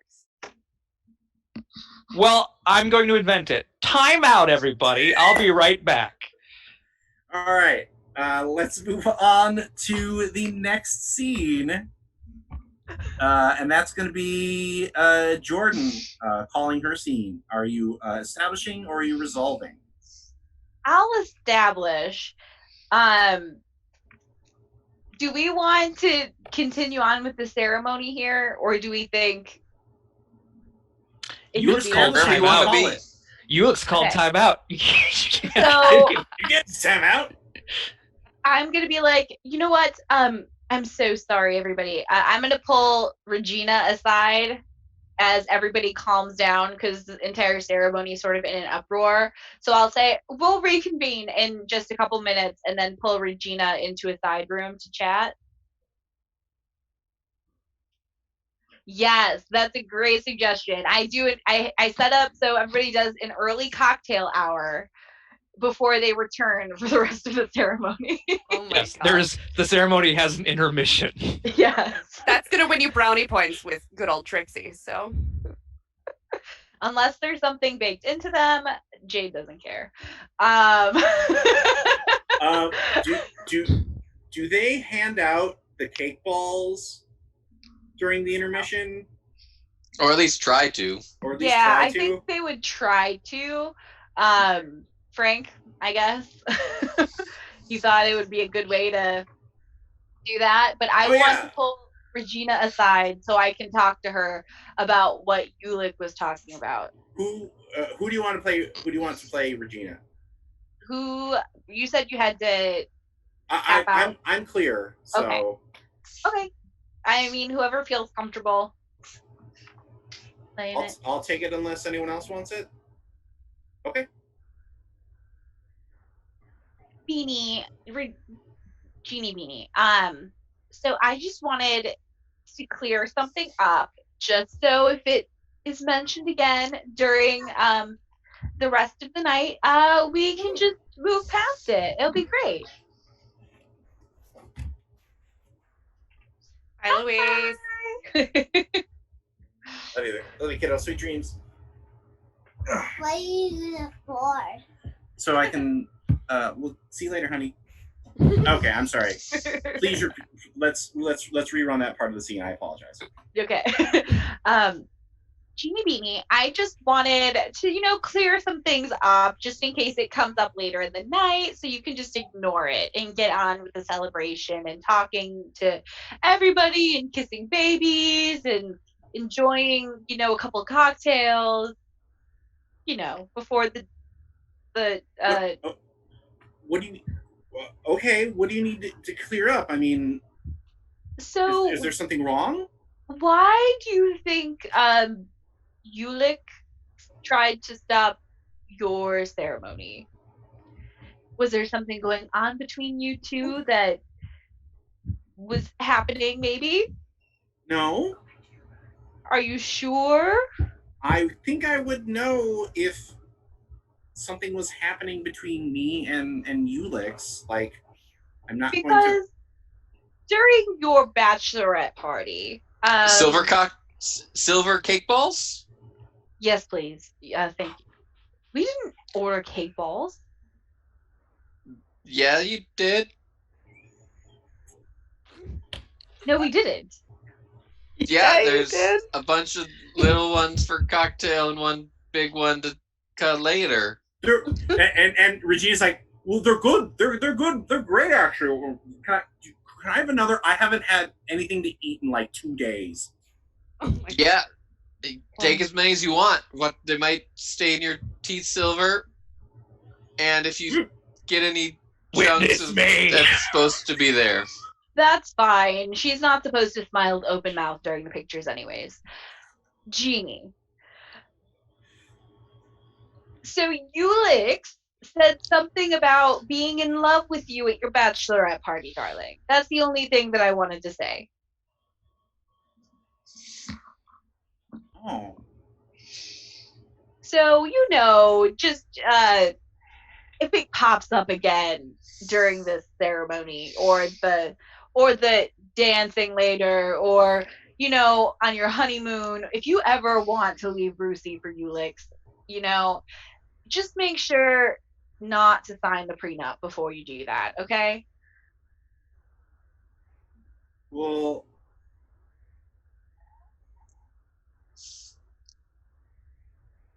Y'all know Mama Cox has a prenup in place. well, do you think he means it? You never know with boys, but he was pretty drunk, so I think he was at least honest drunk. Because if he loves me, why don't I marry him? Darling, I've been planning this wedding since you were born. Yeah, but Mom.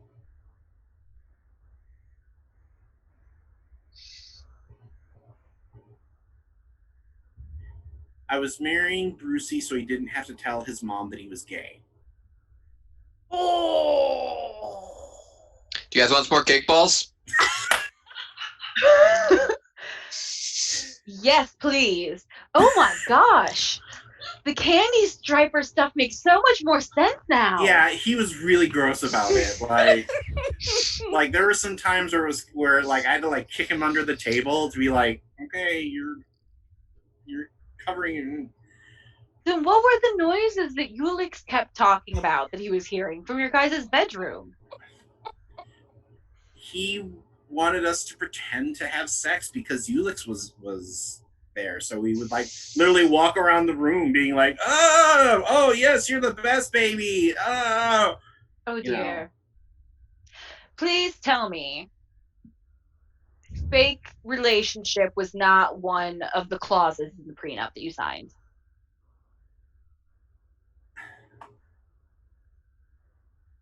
Because if it wasn't, we'll finish this ceremony, you can get a divorce, and then you can marry Ulix.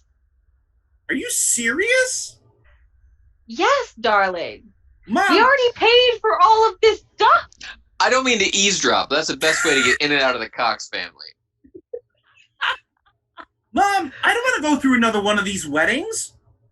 Darling, I'll have had my fun. Yes, your fun. That's the problem.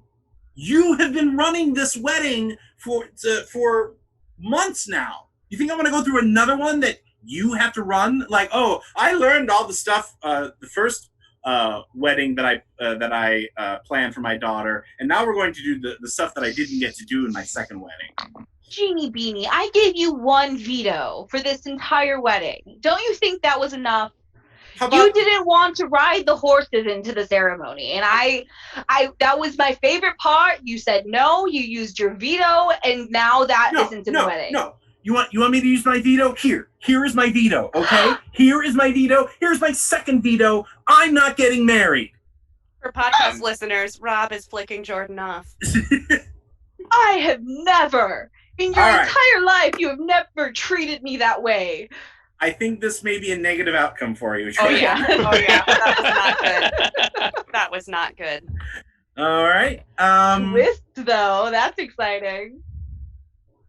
Well, as soon as the card came out of like we have to tell the secret, I'm like, of course he's a beard. Come on. It makes perfect sense with him being super macho and like, hey buddy, what's going on? So then the thing would be that he likes big cocks. Is that why he's called Big Cock?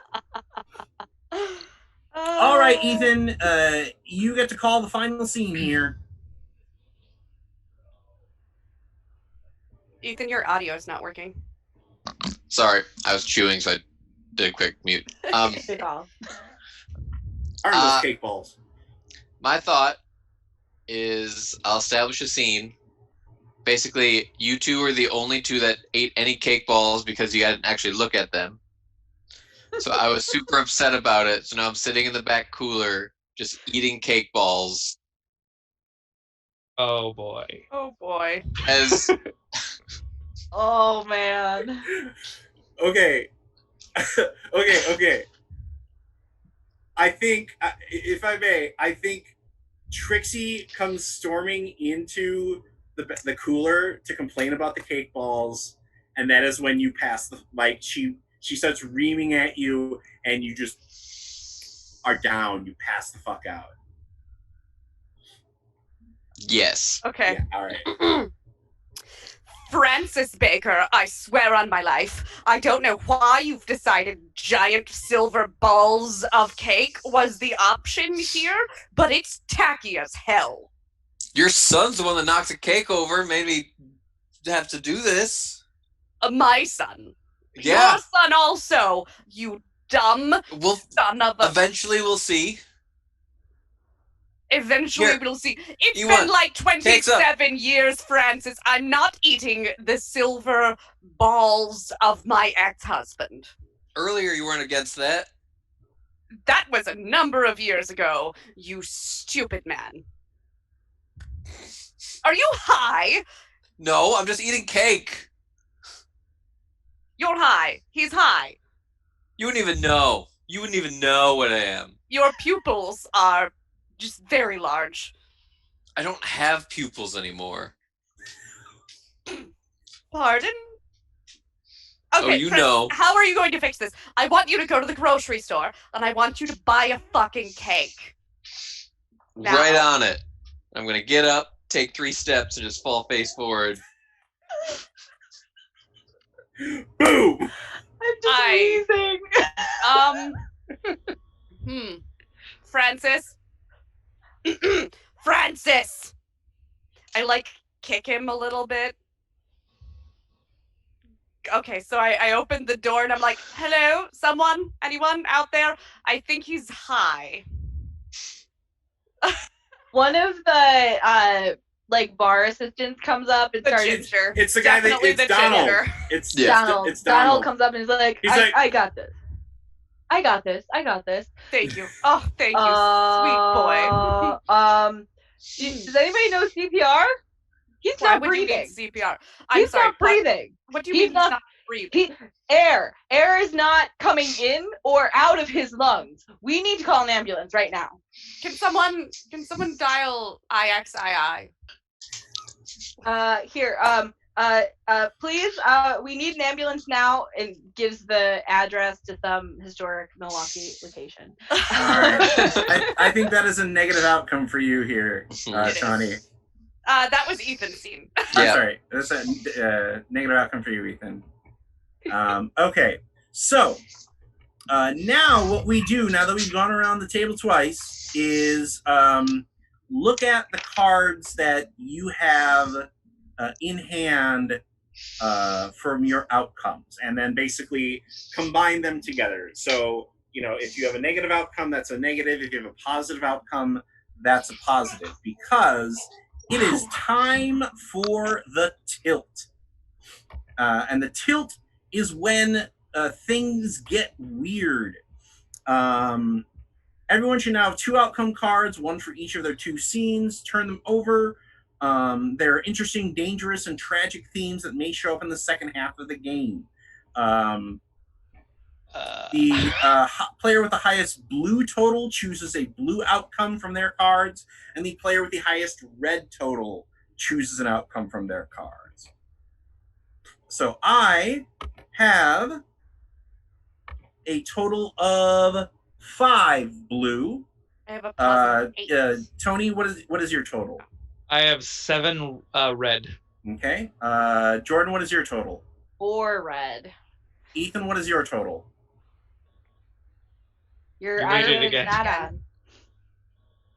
on. I'm confused where we're getting these numbers. If you click on open your card. the outcome cards in your hand, you'll see where it says tilt, Oh, and then there's okay. a number there. 5. Now, if you have a mix of red and blue, you subtract the red from the blue. Mm-hmm. So which is greater, the blue or the red? I got 5 red. Okay. Tawnie? I have 8 blue. Okay, so I tell you, Trixie Cox always comes out on top. Trixie Cox and Ulix Cox are going to determine the tilt when we return for our second our second act of Fiasco. We'll be back in 10 minutes with the exciting conclusion to this story. I really want to see how this one ends. Wild. And welcome back to Act 2 of our Fiasco set at Regina's wedding. So, the way that Fiasco is set up, after everybody has gone and been through 2 scenes that they've set, we have what is called the tilt. And if you thought things were going poorly before the tilt, well, the tilt is where things definitely start to go sideways. In second edition Fiasco, the way that we determine who gets to determine what the tilt is we go off of the person who has the highest negative outcome total and the highest positive outcome total. On those cards, they have suggestions on things to happen or to do, and that's how stuff gets tilted. We talked a little bit about what we wanted to tilt during the break. So we're going to have the people that made those choices tell us what they are, so we can set up the next round of scenes. So I think we should probably start with Tony, because Tawnie's choice plays off of that. So go ahead. So, I had mostly negative points, which results in tragedy. Death out of the blue. And I think that means that poor Frank Baker died from whatever the hell he died from. Eating cake balls? We don't know. Maybe it was real spray paint. I ate some of that. Well, maybe he ran out of the cakey stuff and then was like, no one's gonna know, and grabbed. Or even maybe he was spray painting the the sample, like, is anybody gonna know? And they ate it, and then that was it. Gross. All right, and then Trixie, you got to pick the other complication. My tilt was guilt somebody panics. And I'll put that there, So- I guess. So, Trixie has really painted herself as this Lady Macbeth figure. And so it made perfect sense, the idea that maybe she's seeing Frank's ghost everywhere. Whether or not it's a real ghost or something that's hallucinations that have been brought on by stress or by whatever delicious pharmaceutical treats were kept inside the silver cake balls. Who knows? We're going to play to find out here. But that also means that, Tawnie, once again, you're going to count us off here, and you're either going to establish a scene or choose an outcome for your character. I mean, let's do the Lady Macbeth scene. I am walking around seeing ghosts. Okay. So I think maybe after they cart dear departed Frank off, I down another couple of dirty martinis and just Like, see him across the room. Well, I think even Donald is like, this one's on me. And I'm like, oh, It's thank on you, him. dear sweet boy, dear I mean- sweet, beautiful boy. Drop it back and turn around, and there's Frank, and I think just oh my god, like directly into Donald's arms, freaking out, and I'm like, you see him, right? You see Frank? Looks like you'll eat Donald's balls at least. Oh my god, he even speaks. He speaks. Do you hear him? Okay, now I have to cut you off. No, he's there. It's the ghost. It's the ghost of Francis Baker. I don't think little Donald's gonna hear or see me. I think this is just between me and you. Francis, tell me why you've returned. Tell me, what is it that you want out of me this time? Have you not taken enough? No, come back here, Donald. Listen, I don't see a ghost. He's I don't right there. He's all oozy and green. Oh And I- no, that's just Frank. And I think he does the SFX shot where he like walks over and is like, "There's nothing here, lady. Oh, Look, you've had obviously a really stressful afternoon. I mean, you've been day drinking since like 10 a.m. boy, do not tell me my limits. Lady, you're telling me that there's a ghost here," and he points like directly at Frank's like face. And there's no ghost here. He's making faces at me now with his disgusting ooze. Okay. So I'm going Never to in school. my entire life. So okay, ma'am, I'm going to school to be a crisis counselor. So maybe I can help you here if you pretend that I'm Frank, and like we can talk about whatever issues it is that we have. Do you think that would help? Boy, child, enough. So he's gonna be Enough. frank with you about this? Frank is making But, puns. He's made puns. He made puns. Okay, so That was one of the most you're mad obnoxious things the about him in puns- life. No. You're mad about the puns that he's made. He's going to haunt me forever with puns. I'll never be free. I'll never be free. Okay. I think that it's probably a negative outcome for Yeah, it feels like for a negative dear, outcome. for dear Trixie. That's okay. One thing that like if it seems like I don't want to necessarily always call the end of the scene. So if you're at the point where you're watching the scene and you're like, okay, we think we've got this here, just flash a thumbs up or a thumbs down in the camera, and that'll kind of tell everybody like, okay, let's wrap it up and resolve here, so that way we can keep things moving. Okay, so I'm next, and I think my scene is, I'm going to choose to establish, I think my scene is, I am desperately trying to convince Jeannie that the show must go on and we still have to have a wedding. Because so much is at stake. I think it is the two of us in a quiet area that I pulled her aside and been like, we still have to do this, even though my dad died. So I don't know who wants to jump in here and be my scene partner. Tawnie just went. I can try to go. Okay. Do it. Go for gold here. Okay. And so this is in the this is like probably in like one of the weird side room rectory parts of the church where they have like the administrative offices and things like that. So it's that sort of like weird, 70s brown decor.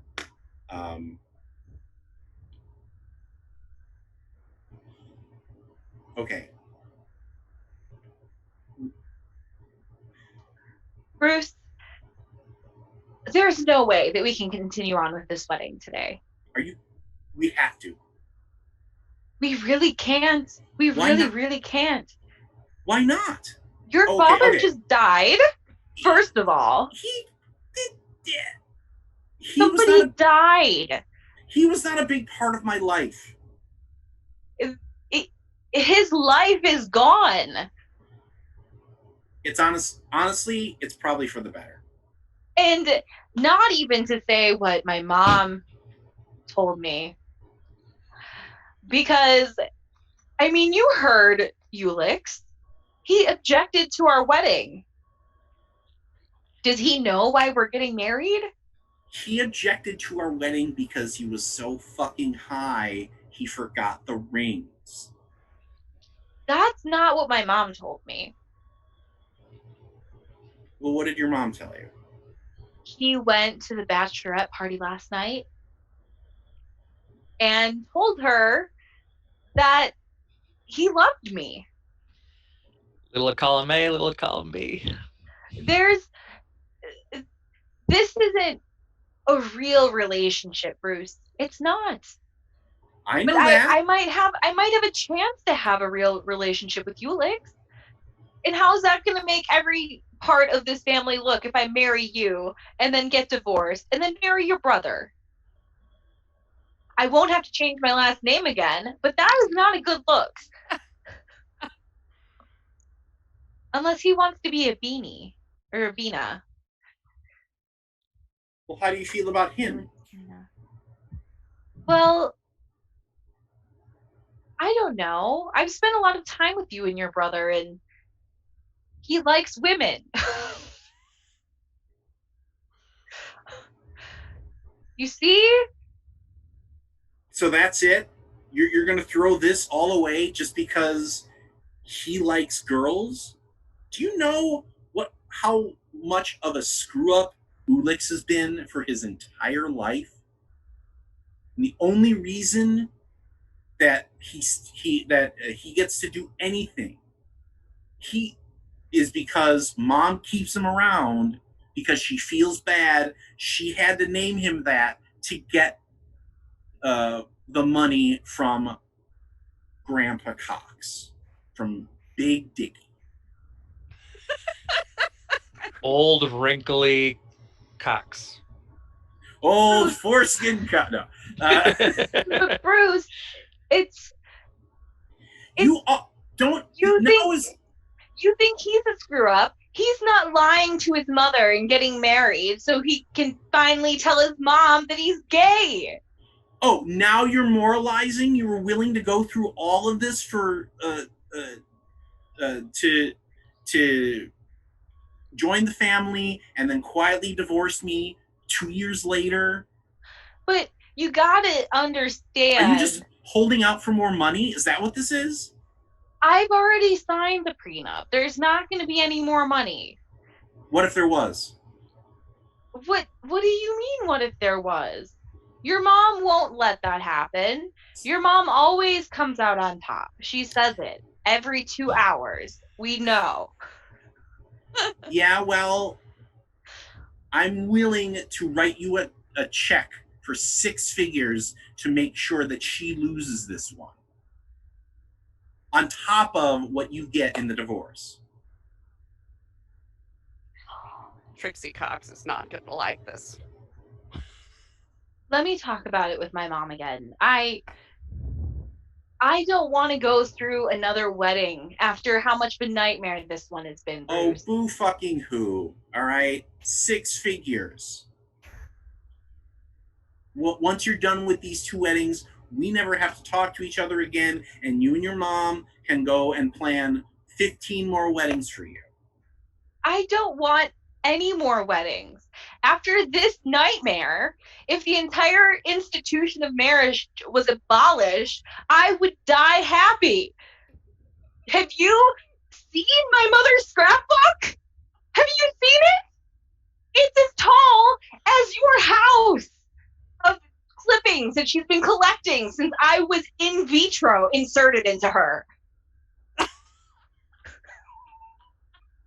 All right, fine. Go talk to her, and we'll see. And I guess we'll see what happens. Okay. All right. It was positive or negative outcome. It feels more negative. It feels pretty negative. Yeah. Yeah, that's going to be a no from me, dog. I feel bad for voting on that when I was the other scene person. It's fine. It's fine. We like it. As the deeper we get into this story, it's going to be more obvious as it happens. Like, Yeah. All right. So that goes to Tony. I think I should just keep the negative train rolling, and Okay. You're just Negative gonna outcome. you're just gonna take a negative card. yep. Okay. What hmm. negative thing can happen to Ulix now? Well, And they find the bag that all the You mean drugs the- were in.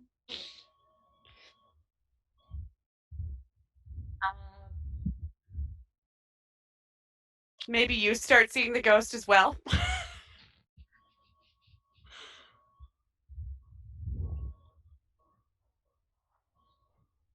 Oh, yeah. Oh, okay.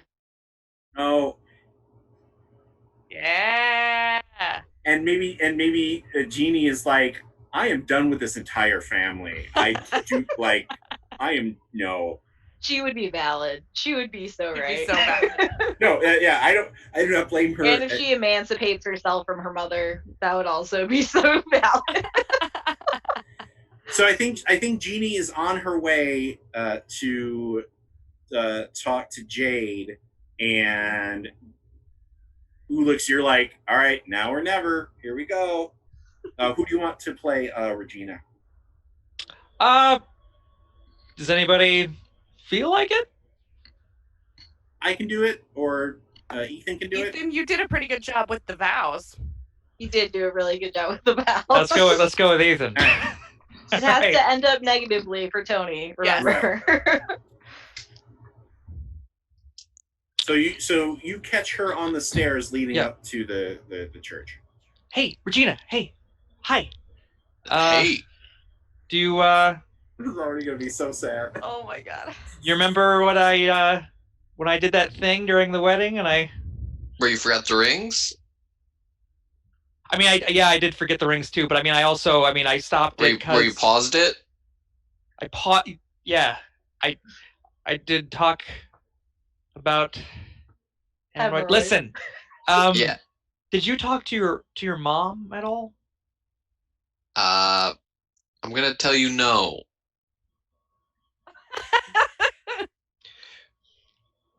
Okay. Well, are you still marrying my brother? I believe there was a maybe with that. It depends on some underlying circumstances having to do with my bank account. Okay. Well, when I let it slip to your mom that I you, and really would appreciate if you consider maybe switching cocks. Trade in the big cocks for the little cocks. So I'd be trading the idea of a cox for an actual cox. Correct. I think. I'm actually died. I'm literally dead now, so. Yeah, we could hear the echo in Ethan's microphone. That's why I muted. Beautiful, Tony. Beautiful. I think I need we could to have a kid. We could name him after my dad, who just literally died. Little Frankie, little Frankenfurter Cox. Oh boy. Little Frankie and maybe Francine as our. I'm trying to decide if this would be a round up, because from the sound of the family, it might have been more beneficial for me to marry your gay brother. He's gay?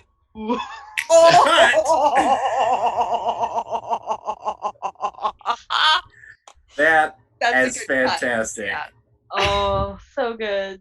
All right. Let's go to Jordan. Jade is going to take a negative on this one. Okay. I think that might be the last. No, we have 2, 4, 6, 7 out right now. Okay.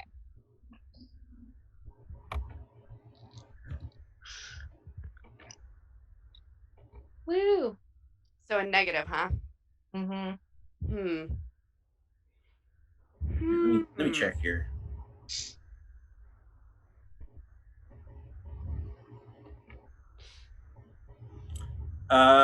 We have one more negative left after this one. Nice. What negative thing could happen to Jade?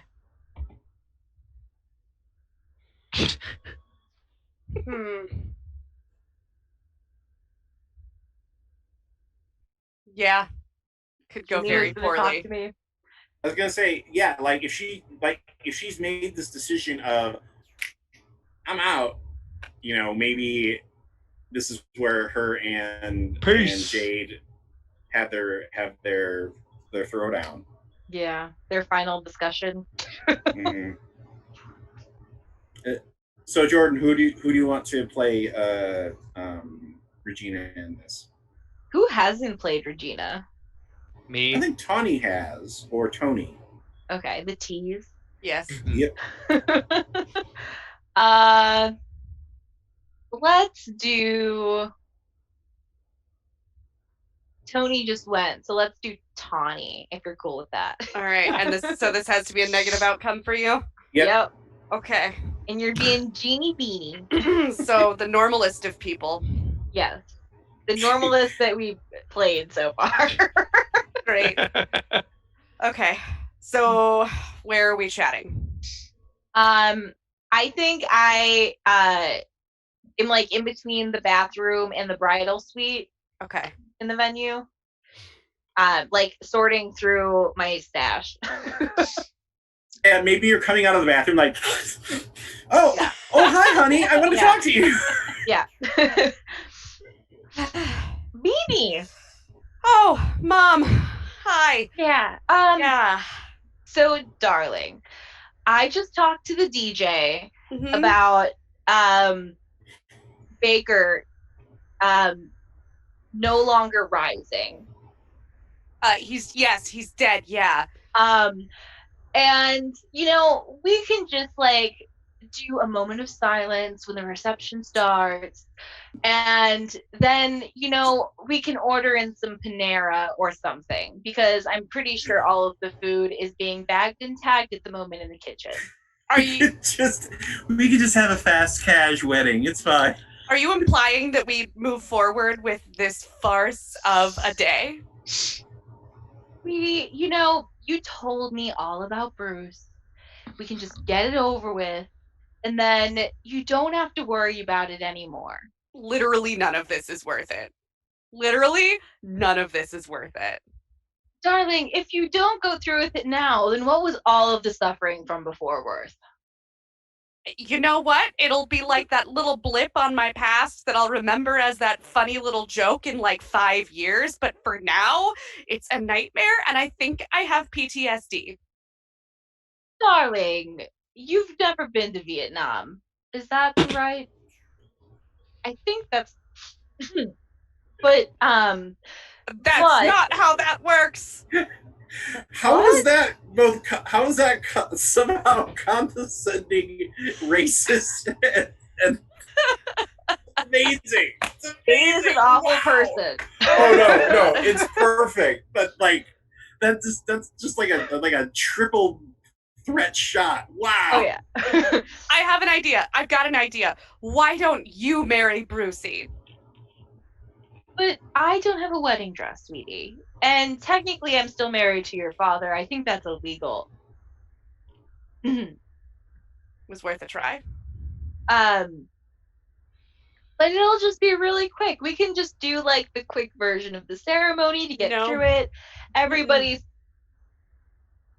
Please, darling, do this. Putting for my mommy. foot down. Do this for my... No. But But what about all of the work that we've done? You went to the Cox family, like, seminary etiquette school, whatever it's called, for like 2 weeks before this wedding because Trixie demanded it. yeah, that was it was so loud. It was a blast, let me tell you. Well, you already said something about Ulix, right? Like, we can do like a whiteout on the prenup and switch a couple characters around, and that should be fine. Just having It's fun. not gonna fly. It's not gonna fly. This is not happening. You know what? I think I'm gonna leave. I'm just gonna go. I'm gonna just head, you know? I think it's... Queenie. Yep. And she stumbles and like just sits on the ground because she's had way too much Cocaine. everything at this point. So good thing you can't stop me. And I think Regina's like headed for the door. Yeah, I think Regina leaves. She's dipping. Yep. Actually, she tosses the bouquet over her shoulder on her way out. And it just piffs Yeah. right here. I'm off to join a monastery. I shouldn't have put so many pearls on that. Get thee to a nunnery. All right, Ethan. I think that might have been a negative outcome, so good Oh, job, yeah. Tawnie. Oh, yeah. I appreciate I try. it. I am not sure what to do at this moment. So Pick then a character. I would say pick an outcome, either positive or negative. Let's go with a positive.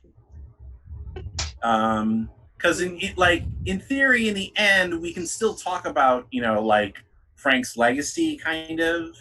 So even if you're mortally dead, then Only mostly dead. Yeah.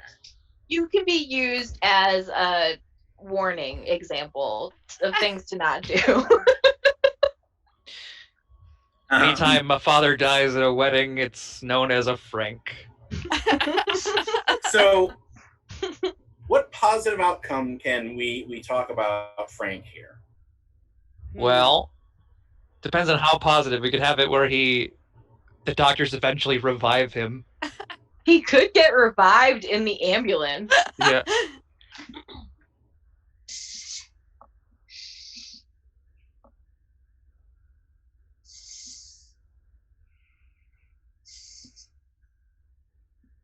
I like that. Brad said that. that Ulix and Bruce can have a brother bonding moment. Yeah. I think that sounds like a really good positive one for him too. I like that. So I think they're maybe sitting out on the so there's a parochial school attached to the church, and it's just the two of them like staring out, sitting on like the swing set, on the playground, and they both got like a beer in the hand, and they're just sort of just staring out at like what a day. So Quite the you wedding. Love Regina, huh? I do. But I don't think the feeling is mutual. You would know something about that because I found out that you're gay today. Didn't know that. You want something you didn't know either? Drugs were in the cake balls. Crazy story. But it was fun, wasn't it? Trixie's got to be so pissed right now. She is pissed, and from what I understand, she's seeing ghosts. Wait, what? Apparently, what is it named? Donald told me that she's seeing Frank running around. I think you hear from inside the bar. Speak, ghost. Tell me what it is you want. I mean, we could put her in a home. Okay, so let me get this straight. So you put drugs in the cake. No, Frank put drugs in the cake. So Frank put drugs, the drugs that you brought into the cake, and Trixie is now tripping balls seeing his ghost? That's about sums it up, yeah. That is the greatest thing you have ever done in your life, man. Well, thank you, big bro. Look.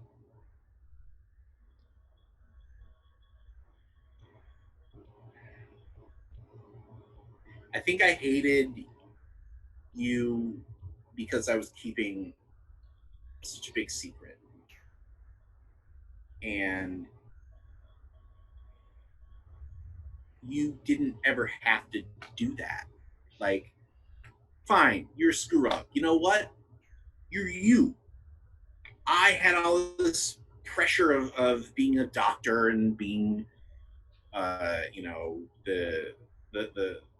the chosen one, and that doesn't mean that it wasn't cool, but I was so jealous that you basically got to do whatever the fuck you wanted, whereas I always had to make sure that whatever I did didn't piss off Trixie or didn't mess up things for our whole family. Well, I mean, for as long as I can remember, I've lived in your shadow. It's one thing to have to please everybody, but when nobody expects anything of you, that's not exactly a cakewalk either, no pun intended. But, I don't know, man. I think I get you now.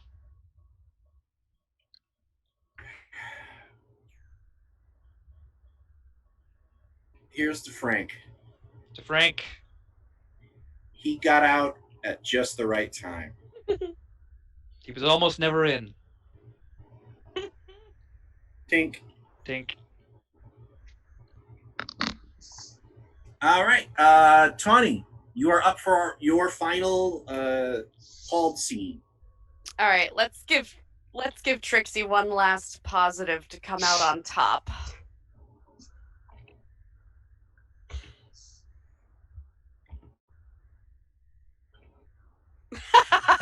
No, I was actually going to say, what if Donald is actually like really trying to help you, and is like chasing you around, and is like, yeah, okay, I see the ghost, and and he's the only guy, he's the only person who's really like cared about you out of all of this. Like, even Frank, married you for your money, and your kids are Nightmare. resentful of you, and I've got this 27-year-old student chasing me around. Works for me. Let's go. Okay, who would you like to play Donald? Ethan, you haven't done anything in a minute. You feel like it? And you're her real life husband. yeah. So you could Yeah, it probably doesn't make it count. work. I only like flirting with Tony, apparently. So So I think at this point, Trixie has found every salt shaker that she possibly can because she's watched too much like Supernatural, and she thinks throwing salt at the ghost will make it go away. So she's like standing at one of the tables, just Well, like, I think Frank has actually brought her like all of the salt out of the kitchen. Like, this is what we got. And maybe some of the sugar too, just to make her feel like she has more.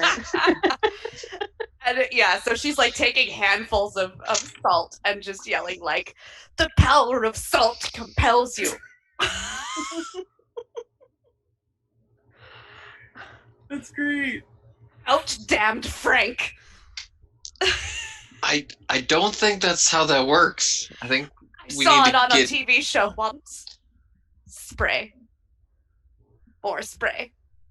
Have you tried stop drinking?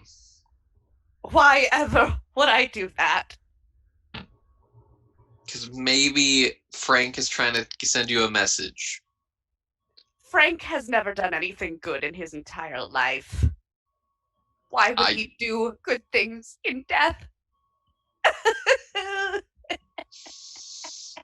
I didn't know Frank, but some people, when they maybe see the light or whatever there is after that, they want to try to do some good. So maybe they're trying to get you to... By haunting me with puns! Everyone knows puns are funny. And maybe you just need to accept that. You can't possibly think puns are funny.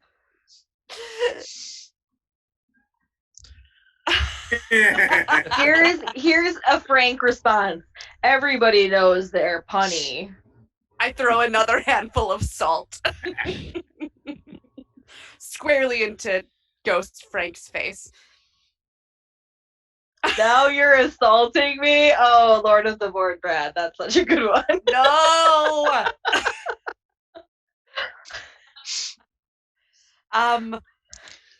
So how about I lead you away from here so you stop being a salty bitch? I think that one finally makes her laugh. So she goes with Donald.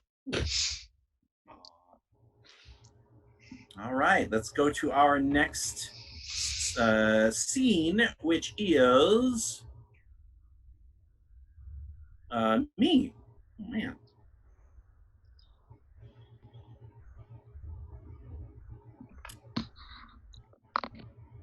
I think I want a positive outcome too, so that's what I'm doing.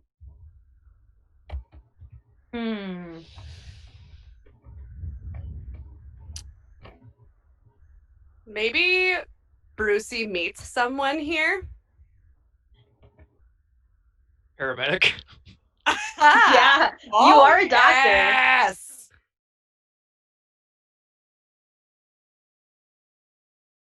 She's so drunk that she is totally fine with it. I think Bruce coming out to his mom and just being clear of it would be a good outcome. That would be for a him. good outcome.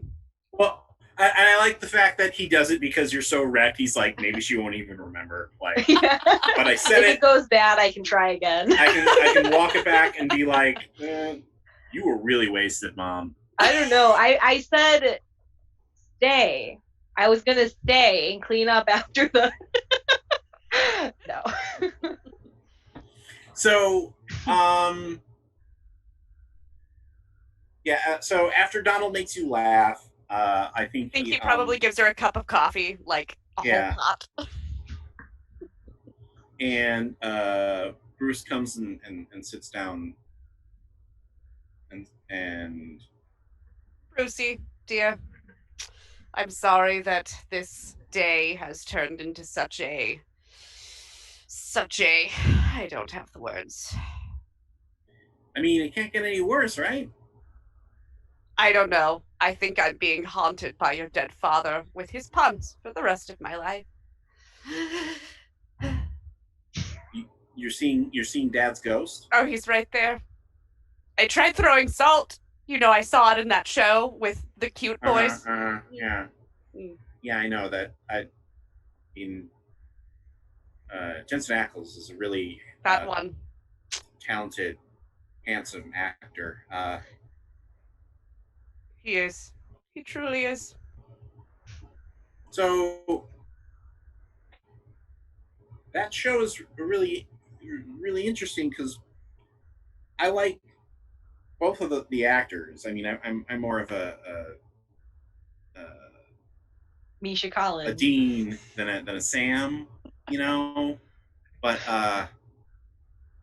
Which one's what? Sammy! I just watched the butts. me too. Dean is the Jensen one. I watched the butts too, Mom.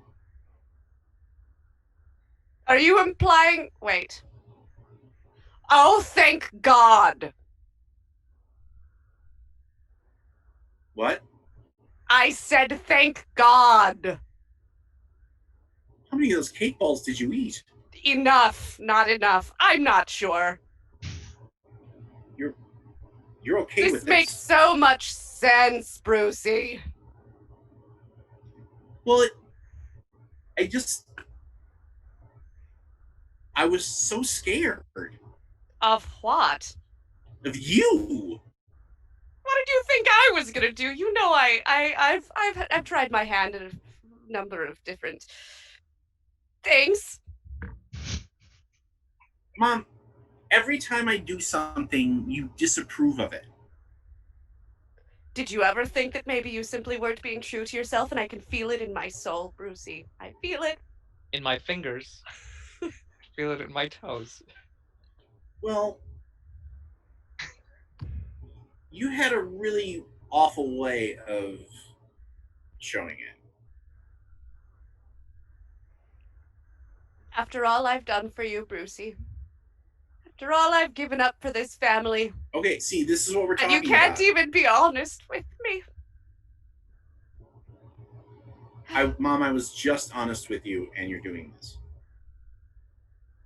Can you not do it just once as a wedding gift for me? All right, on one condition. Throw this salt at your father.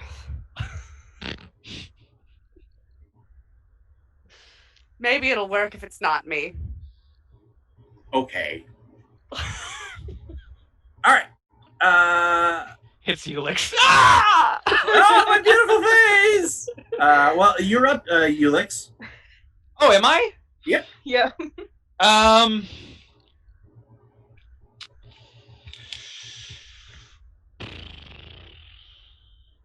I think, God, I don't know. I don't know what to do here. Well, if you don't know what to do, that's a good time to choose an outcome, and then do you want to take the last negative card? Yeah, let's do it.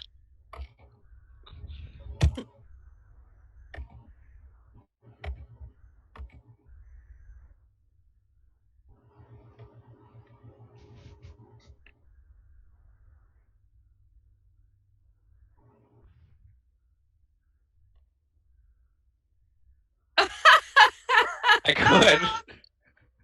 I think now is a good time for you to get arrested. Oh, Oh, that would be so great. That would be really good. So I think you get arrested, and I think it is for entirely unrelated charges.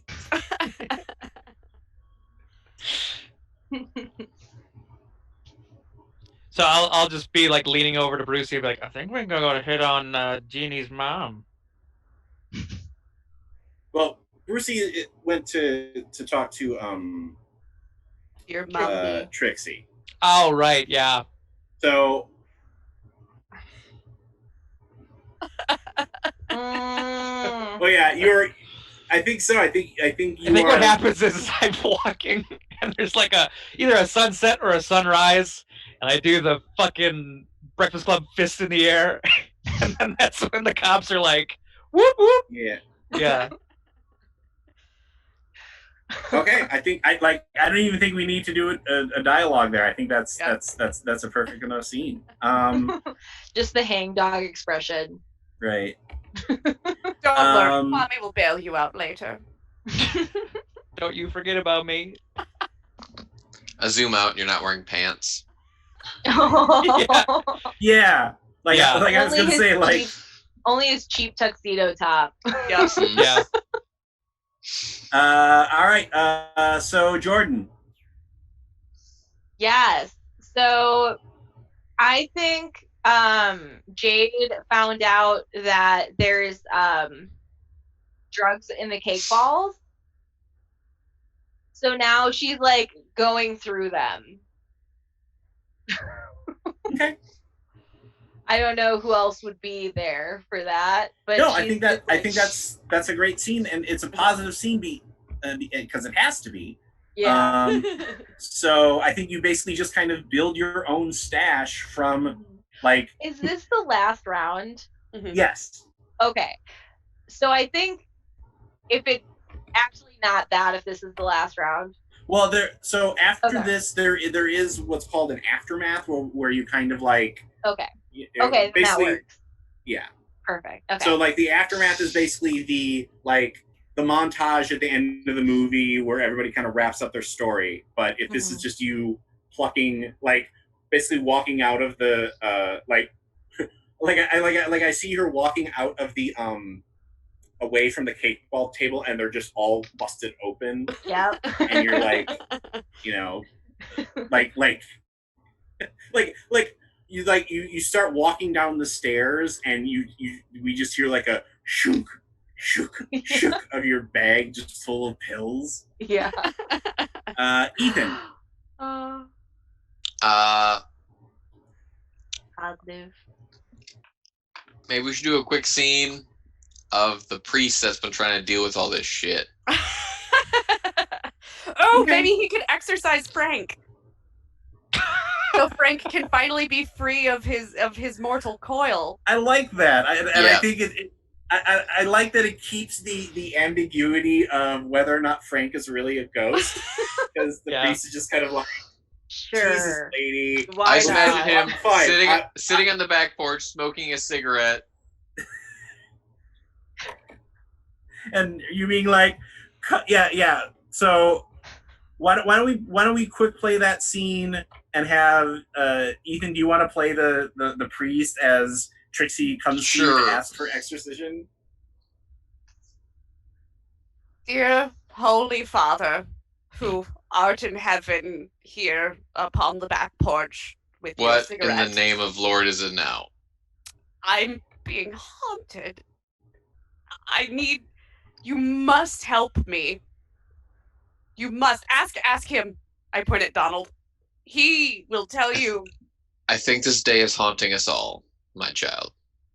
Please, exorcise the ghost of my shitty ex-husband. Do it. I've been throwing salt at him. I saw it in his show, the one with the cute boys, where they do the salt at the demons. I'm just gonna reach behind me. A little puddle that's on this. I think Donald is kind of like walks up to and is like, Father, listen, and he does the like the $20 in the hand press. Like she's had a really rough day, and I think just a general blessing would probably just help us out. I'm gonna reach behind me to the bird bath next to the door, just dip my hands in it and just flick it at her face. Like, you're blessed. You're good. Peace be with you. Peace be with you. So what does it look like as Frank disappears?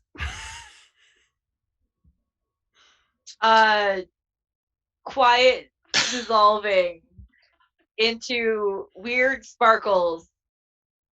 As doves fly behind him. Doves. Yeah, he explodes into a cloud of glitter doves. Oh my god. All right. So, now that we are at the aftermath, you can choose to give one of your face-down outcome cards to another player. And that can basically tilt the outcome one way or the other. So starting with Tawnie, are there any cards that you want to give away, or are you hanging on to? Because I think you have like all positive cards. I have one negative, and I think I'm going to give that away. Who are you going to give it to? Hey, fellow mother. What's up? Yeah, let's send that to Jordan. Yes. Okay. So now to Did that work? yeah, if you click on the card, it should say like deal to another player or something like that. Oh, I dragged it over on top of Jordan's avatar. Oh, Yeah, that should work. Did There it that is. work? It's now in the middle of the table. Yeah. Jordan, you could take it if you right-click on it. You Yeah. can click take card. Take card. Okay. There I we got go. it. Okay. Woo. All right. So then to me, I have one card as well, or a negative card as well that I'm going to give away. And is that Tony? I think I'm going to give it to my bro. What's our Nice. goal in doing this? So basically, in theory, you want to try and shift people's things towards the middle, because you want to have either all blues or all reds. So actually, I think I'm going to give that to my mom. Dang it! So I'm going to put that in the middle there, and you can go ahead and take it. It's a positive 3. All right, Tony, you don't have to give a card, but you can if you want to. Okay. But since you are all negative, you probably want to hang on to your cards to make sure that you're.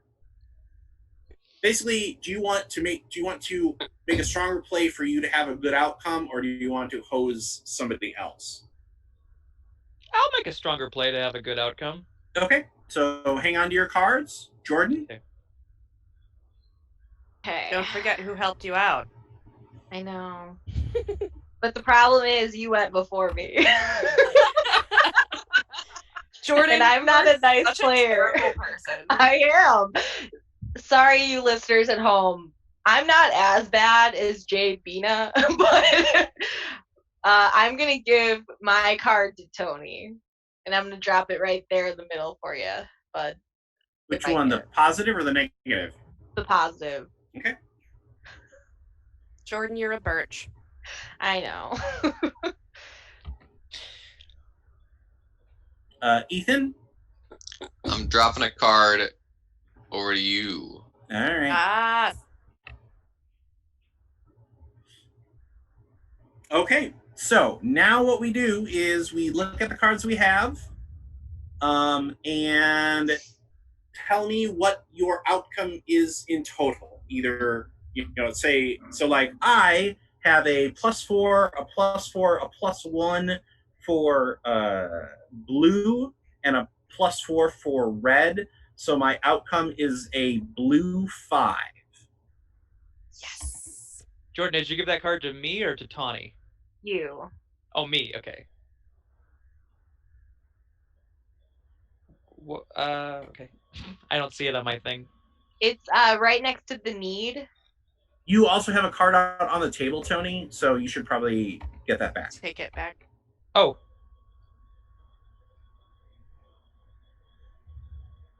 Oh boy. Do you see it? No. It's So it's above over on the it's right. between Ethan and Tawnie. Yeah, it's on this Oh, corner this. right there. Yeah. Yeah. Okay, gotcha. Right click and hit take card. Take. And then math. There's also a tilt over here. I don't know yeah, what that is. That's That's Tony's, I Tony's. think. Yeah, I put that over there for Ethan. Oh. Oh, so you did give a card away. No, that was for when he died.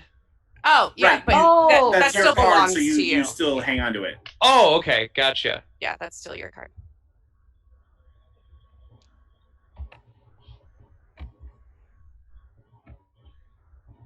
Now just do your math. Okay. Mm-hmm. Are we going around in a circle? Yeah, hold on. Okay. Because I should have a red 5. Does anybody see where the blue 5 is? Oh, I took that by accident. Let me put that back out. Yeah, no. Can you give that to me, please? It's out there. Okay, I got it.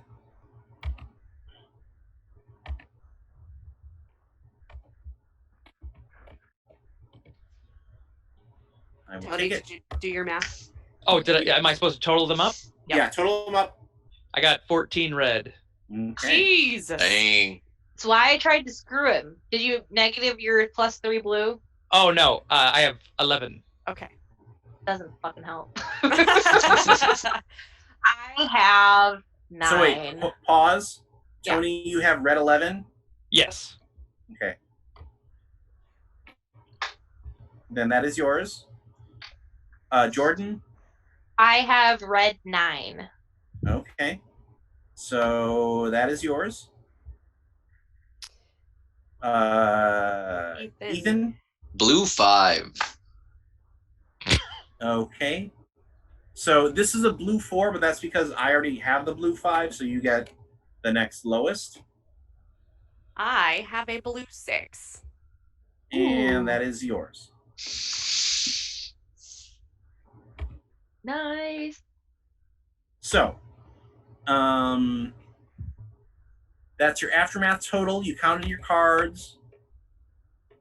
And taking turns to the highest aftermath result to the lowest, read out your aftermath result to the group, and then take a moment to explain what this means specifically for each of your characters. How did their story end? Did they get everything they wanted? Probably not. So my card has 6 and 7 on it. I'm reading just 6. Well, it's. I think they're both. Yeah, the whole card is just. Yeah, read the whole card. Okay, I'm just going to put it out here so people can read along. Wretched. Things have been better. I've been ground down and brought low, but at least I've learned a lesson about human greed and frailty. This lesson will serve me well in prison, which feels like a logical next step in my career. I think maybe she got framed for Frank's murder. That'll go really good with mine. Oh. So yeah, Okay. framed for Frank's murder and in prison. All right. I'm at 5. Oh, we're not doing positive to negative? Okay. So then Tony. We're starting at the top and then going all the way down. So Tony should have started. Oh. No. Because Tawnie had the high positive. We're gonna go from the positive all the way down to the bottom of the. Okay, so we are going positive Yes. to negative. Okay. Then I think you're next, Rob. Yeah. Appalling. I don't want to seem bitter now. What it's like to be utterly crushed, casually brought low, forced to eat my own words, and stand mute and powerless before my enemies. They gloat, and I am helpless. So that's nice.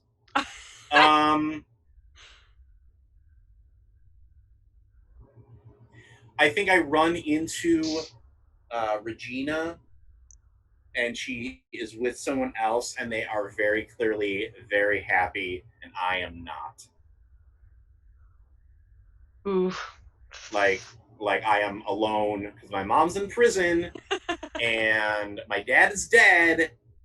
And I just like I think I'm sitting in like my nice car, and they're like walking across the like crosswalk, and I just stare until the like traffic builds up behind me and starts beeping for me to move, and then I'm like, what?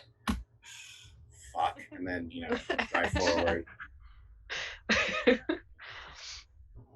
Then Ethan, you were +5? Shocking. Yeah, I'm at 4 because you had the 5. Okay. Shocking. Well, that was humiliating. My reputation is now in dirty pieces around me like a wedding cake. And I'll never think of these days without a shudder of horror at my own aggressive ignorance. I think my best days are behind me. Oh, oh, bud. The smashed wedding cake line was perfect. I added that.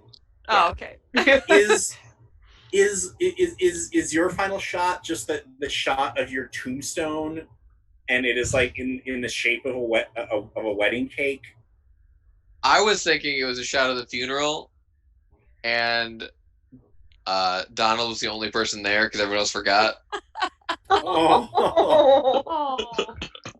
Oh. I think that just Donald being there is sad enough. Like, Yeah, that's so good. Oh. because like I kind of want to ship him and Regina since they're the two most normal people out of all this terrible. It could have been. Yeah, yeah. Okay, who's next? Me. Because Tony had the highest negative. Mhm. Hapless. Well, I'm not precisely better off. I'm no worse for having been involved in this ridiculous disaster. I'm back where I was, and given the circumstances, I'm sure we can all agree that's pretty good. So I think as she was walking out of the venue, she like just kicked her shoes off and threw her purse over her shoulder and like got on the bus to go back home because she didn't pay for any of the wedding. The catering was supposed to be paid in non-currency, and that guy died, so she didn't even have to give him that. And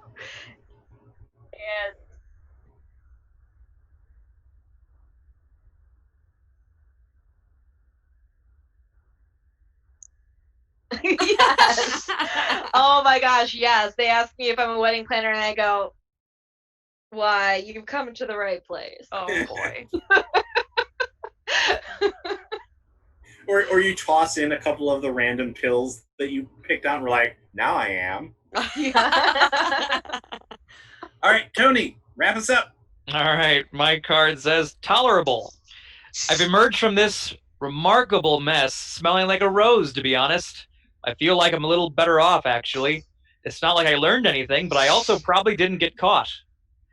So I'm thinking that maybe I gave the police a little bigger fish to fry and sold out old Mommy Dearest. Thanks And I think the final shot is me walking out of the police station and just straightening my tie and having a Kaiser Soze walking away moment. Still not wearing pants. Still not wearing pants.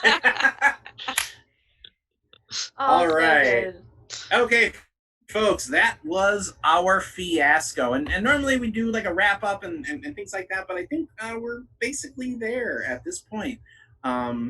So thank you all for joining us and watching us play Fiasco. I hope you had as much fun watching it as we did doing it. Like, I have yet to have a bad experience with this game. And you know, even this game, which because everybody dove negative so quickly, had some almost touching moments in the second act as people were like, wow, we are all screwed. Yeah, but we're screwed together.